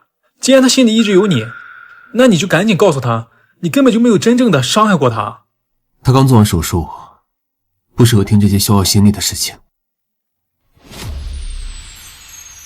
等过几天，他手术彻底好了，我再跟他解释。那好吧。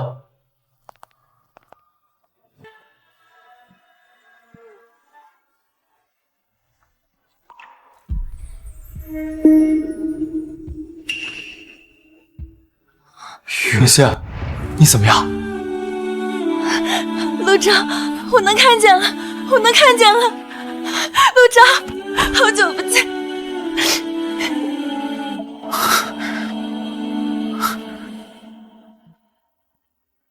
苏小姐，你的视力刚刚恢复，注意近期尽量不要流泪啊。好，我不哭，我忍住，我不哭。复明了，太好了。小希，不知道下次见面的时候，你会对我说出那句“好久不见”吗？小希，要是我早点发现这6年错过的真相，刚刚你在里面拥抱的人，是不是就会是我了？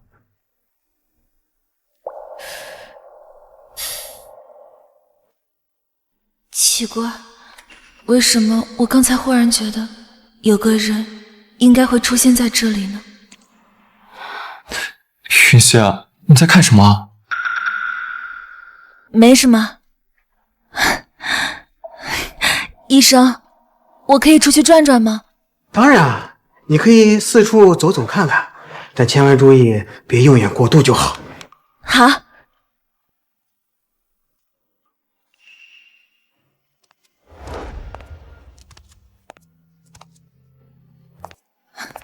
苏云溪，你在期待什么乱七八糟的事呢？你现在终于复明了，可以重新过好这一生了。小希，你之后有什么打算？我打算尽我所能，把之前失去的全都拿回来。6年前那场意外来得太突然了，加上我年纪小，才让二叔他们插了空子，夺走了苏氏。以后我要继续我的学业，好好提升我的商业能力，慢慢积累经验，直到有一天能把苏氏重新夺回来为止。好，只要是你想做的事儿，我都可以帮你。不用了，这段时间你一直陪着我，我已经很感激你了。这么客气吗？我妈说的话到底还是让你介意了，是吗？其实我理解陆阿姨的。其实，在这么多年以来，陆阿姨已经是对我相对比较善意的人了，而且她还还清了多年前的欠款，这对我很重要的。小希，你现在复明了，我爸妈他们绝对不会再对你有任何偏见了。陆昭，我在陆阿姨面前承诺过，我不会跟你在一起的，我是认真的。我知道了。那你之后要去哪？什么时候出发？我打算出国，越快越好。在我没有足够的能力能夺回苏氏之前，不适合再跟二叔他们正面碰撞。我打算明天就走，以免他们知道我复明的事情，再动什么歪心思。我明白了，那以后我们随时保持联系啊。保持联系。嗯。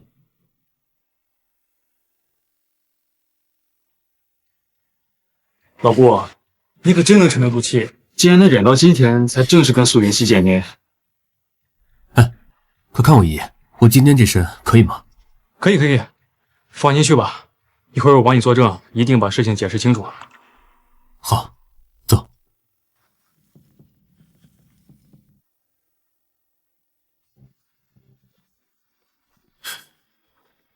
护士，住在这里的苏云熙去哪儿了？苏云熙今天出院，已经走了。今天出院？这么快？我去，怎么不通知我啊？您拨打的号码是空号，请查证后再拨。顾莫宁，你来这里做什么？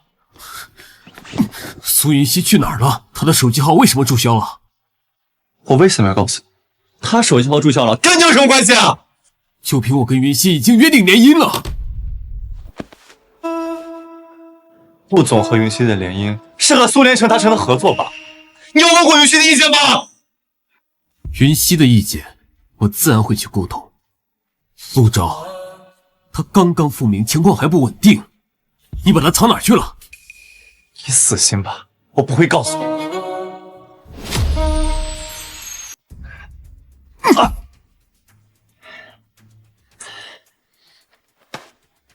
干什么呢？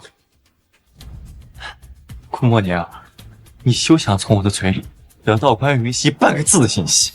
你想见他，你死心吧！我告诉你，就算没有你，我也有的是办法找到他。陆昭，你以为你这么做就真的在为云熙考虑吗？怎么？难道我要把云熙交给这种两面三刀，一边带他回家，一边打他苏氏小人吗？你看到的都不是真相，顾总从来没有伤害过云熙半毫。我没时间再听你们在这里胡言乱语。陆昭，你还要耽误苏云熙到什么时候？你说我耽误云熙？云熙被你们蒙在鼓里这么久，如果不是我，你们还要把他拖逼到什么时候？你这种卑劣小人，你有资格指责我吗？你没有耽搁小溪，那请问，在我想方设法帮小溪复明的时候，你做了什么？你不顾小溪即将手术，将一切捅到他面前，还让他在术前离开医院，你这是在为他考虑吗？你知不知道，给云熙动手术的眼科专家是顾总捐了一所研究院，包专机专门请过来的吗？你不过是发现了我和苏氏的一些浅显关联，就自以为抓住了把柄，跑到小溪面前找存在感。但你有没有想过，苏氏现在是苏连成把持，我这么做是为了帮他。我怎么知道你们说的是真假的？你再怎么不愿承认，也改变不了你为了在他面前抢风头，不顾他处境的事实。我没有。那请问，小溪家中出事的时候，你又做了什么？6年前，你的家境和起点比我强上太多太多。但凡你真的愿意付出心力想帮他，今天和他联姻的，轮得到我。你不是消息挺灵通的吗？那你有没有打算到，如果不是顾总出手，云熙就要被他那个二叔嫁给吴氏60岁的老头子了？你说什么？陆总大概是不会知道这些事情的，因为你只是因为公司业务顺势回国，然后在晚宴时候遇到了他。在此之前，你根本没有刻意打探过小溪的消息。如果不是顾总，你根本看不到云溪。从知道他处境的那一刻起，我就没打算看他继续落魄下去。你呢？捂着耳朵蒙上眼睛，装作不知道他的苦难，然后靠着挑拨离间这种阴险手段，就想要从我手里抢走他。你做梦！6年时间，我白手起家，从一个普通学生成为今天身价超你们陆家100倍的投资人。不管是能力，还是对他的心意，都比你拿得出手100倍。你知道你和顾总最大的区别是什么吗？顾总嘴上说的再狠，但绝对不会伤害云溪半分，而你态度上一往情深，却全是耍嘴皮子，从来没有真正的站在云溪的角度上为他考虑过。我告诉你，我有的是耐心挽回他。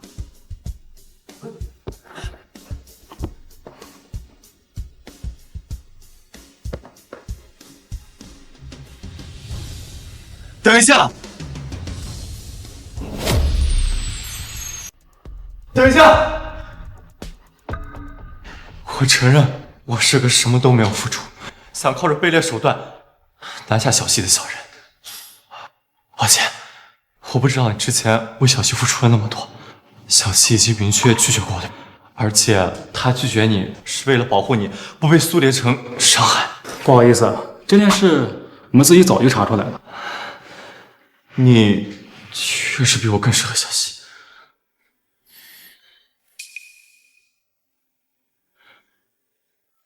这是小溪的新号码，他现在还没来得及走，正在走廊呢，你们还可以找到他。老顾，手机号我的存，你去找。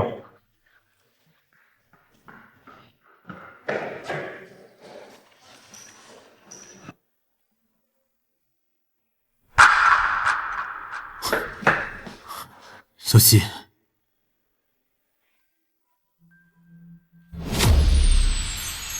我是该叫你顾总，还是诺兰先生啊？对不起，是我太蠢。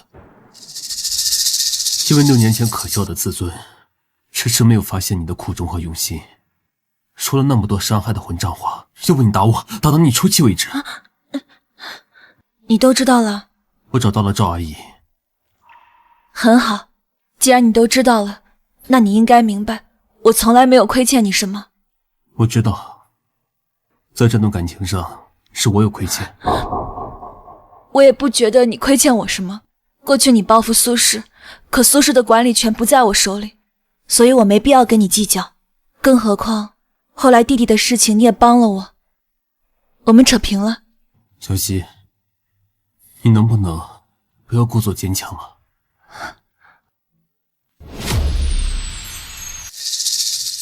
一个人和苏连成一家周旋，忍受无望的黑暗，担负弟弟的未来，甚至还有我的误解。你的心里早就不堪重负，可你的脸上却表现得那么随意。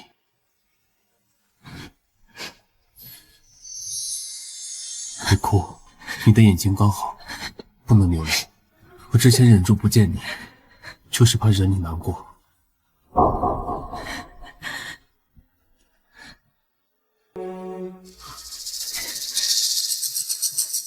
顾总，你说的这些已经都过去了，接下来的路我会自己好好走。过去6年的时间我都熬过来了，接下来什么都不会难得倒我。如果我说3个月内我能把你失去的一切夺回来呢？你是说苏轼？你是说苏轼？你应该知道，利用我是你夺回苏轼、报复苏连成最快的方式，不是吗？你为什么要帮我？我帮你是有条件的。3个月内，我要你以助理的身份待在我身边。但你放心，我不会让你做什么违心的事情。3个月后，去留随便。小溪，我知道，过去6年的经历让你难以相信除了自己以外的任何人。既然这样，我就用这3个月让你看到我的心意。以他今时今日的地位，如果他能帮我，绝对能让我少走至少10年弯路。但是我怎么确定你没有什么算计？我会和你签署协议，3个月后，如果我没有办法把一个苏氏完整的交给你，那么我将按照苏氏巅峰时期的市值，折现赔偿给你。听起来，我没有什么理由可以拒绝。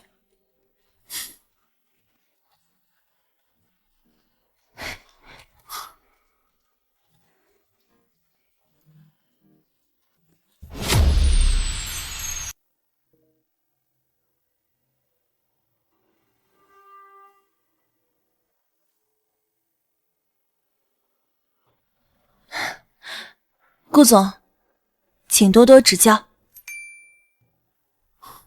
没问题。哦，对了，我这儿有一些苏氏的项目进场，我给你看看。好。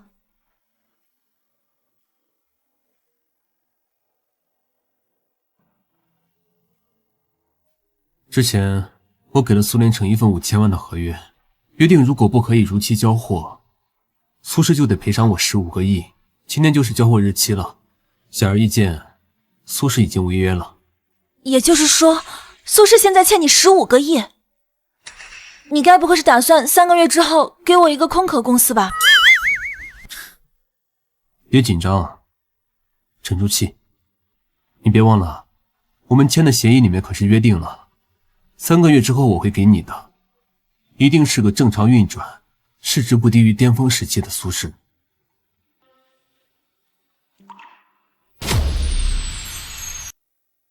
那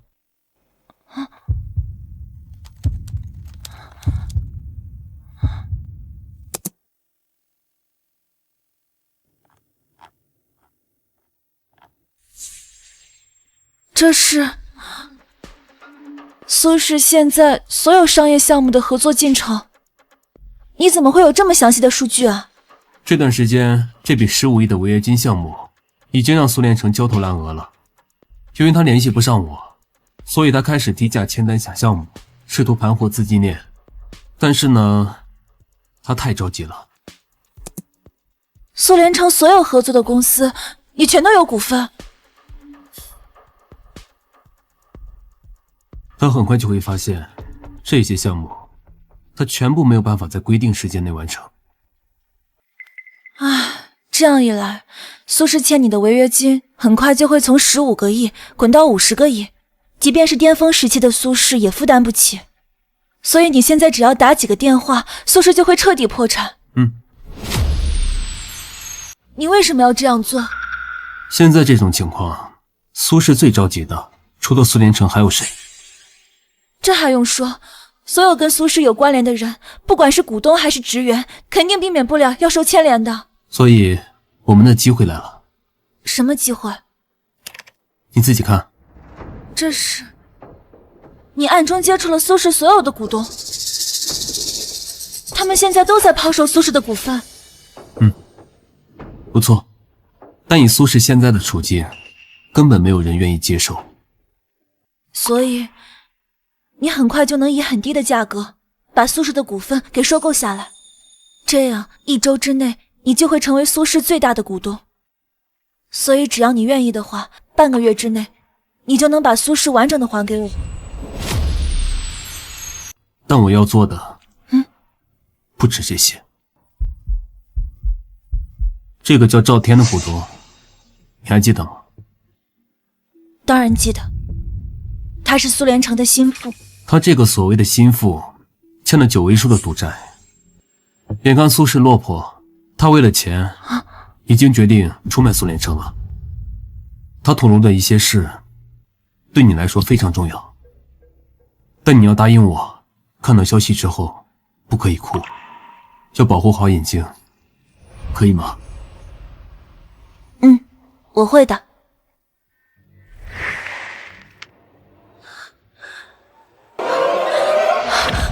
这是苏连成当初雇凶杀害我父母，还派人暗害我的证据。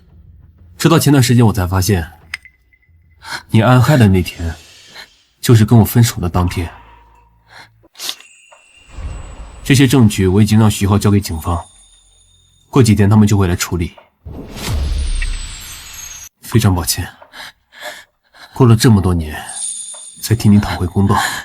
不能哭，好不容易才复明，不能哭。别难过，一切都会好起来的。谢谢，谢谢你。诺兰呢？诺兰，给我出来！苏云城，苏云墨，苏连成，谁叫你们进来的？我告诉你们，我要马上就过来。雪浩，你先回去。行，我派人守着，有事喊我。苏云溪，你能看见了？没错，看到我复明，你们是不是很失望？苏云溪，复明什么用？你知不知道，就是这个诺兰，他马上就要把苏氏彻底搞垮台、搞破产了。没错，苏云溪，苏氏最近签了不少项目，都面临着高额的投资。我们费了好大的功夫才谈回来，那些注定无法完成的项目，背后都是这个诺兰操控的。你们终于发现真相了，发现的速度还真慢啊！苏云溪，你看见没有？诺兰他都亲口承认了，他打着联姻的幌子，从头到尾都在谋害我们苏氏。你赶紧回来，你被他给骗了。回去？回去做什么？跟我们一起去报警，靠诺兰强迫你。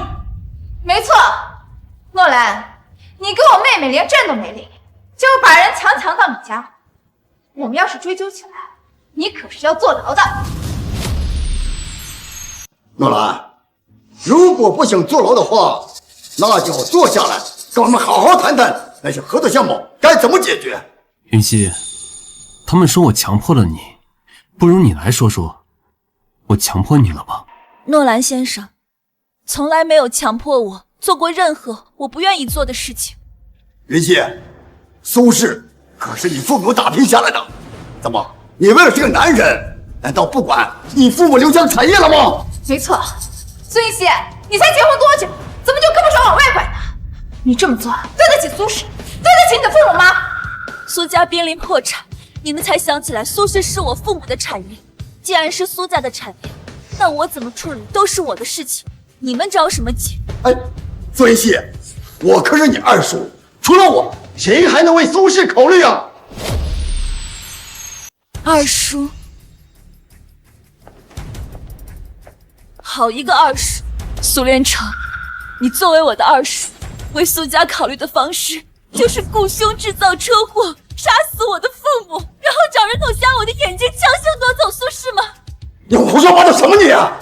苏云溪，你父母去世后，那都是我们一家人撑起的苏氏，还收了你，养了你6年，你怎么能这么不知好歹，说出这种污蔑人的话？肤没污蔑你，警方自然会有判断。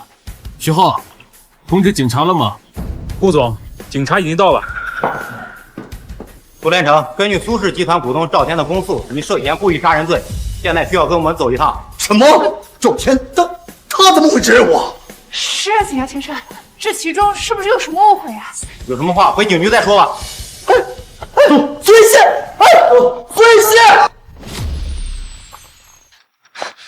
妹妹，这其中肯定有什么误会，你跟我一起去警察局，你要警察撤案啊！苏云墨，你少在这做无用功了，你还是好好考虑考虑，你被强制要求带离苏家后，你该怎么谋生吧？把他带走。放开我，苏云溪，我们可是一家人，夺回苏氏集团绝对不是短时间内能完成的。莫宁，你很早就开始计划了，对吧？是，我原本只是想帮你夺回苏氏，后来才知道苏连成害你的事情。还好之前做足了准备，才有机会趁机搜集到所有证据。所以，你表面上在欺负我，其实背地里一直在帮我做打算。我怎么可能舍得欺负你呢？从以前到现在，不都是你说什么，我都听了吗？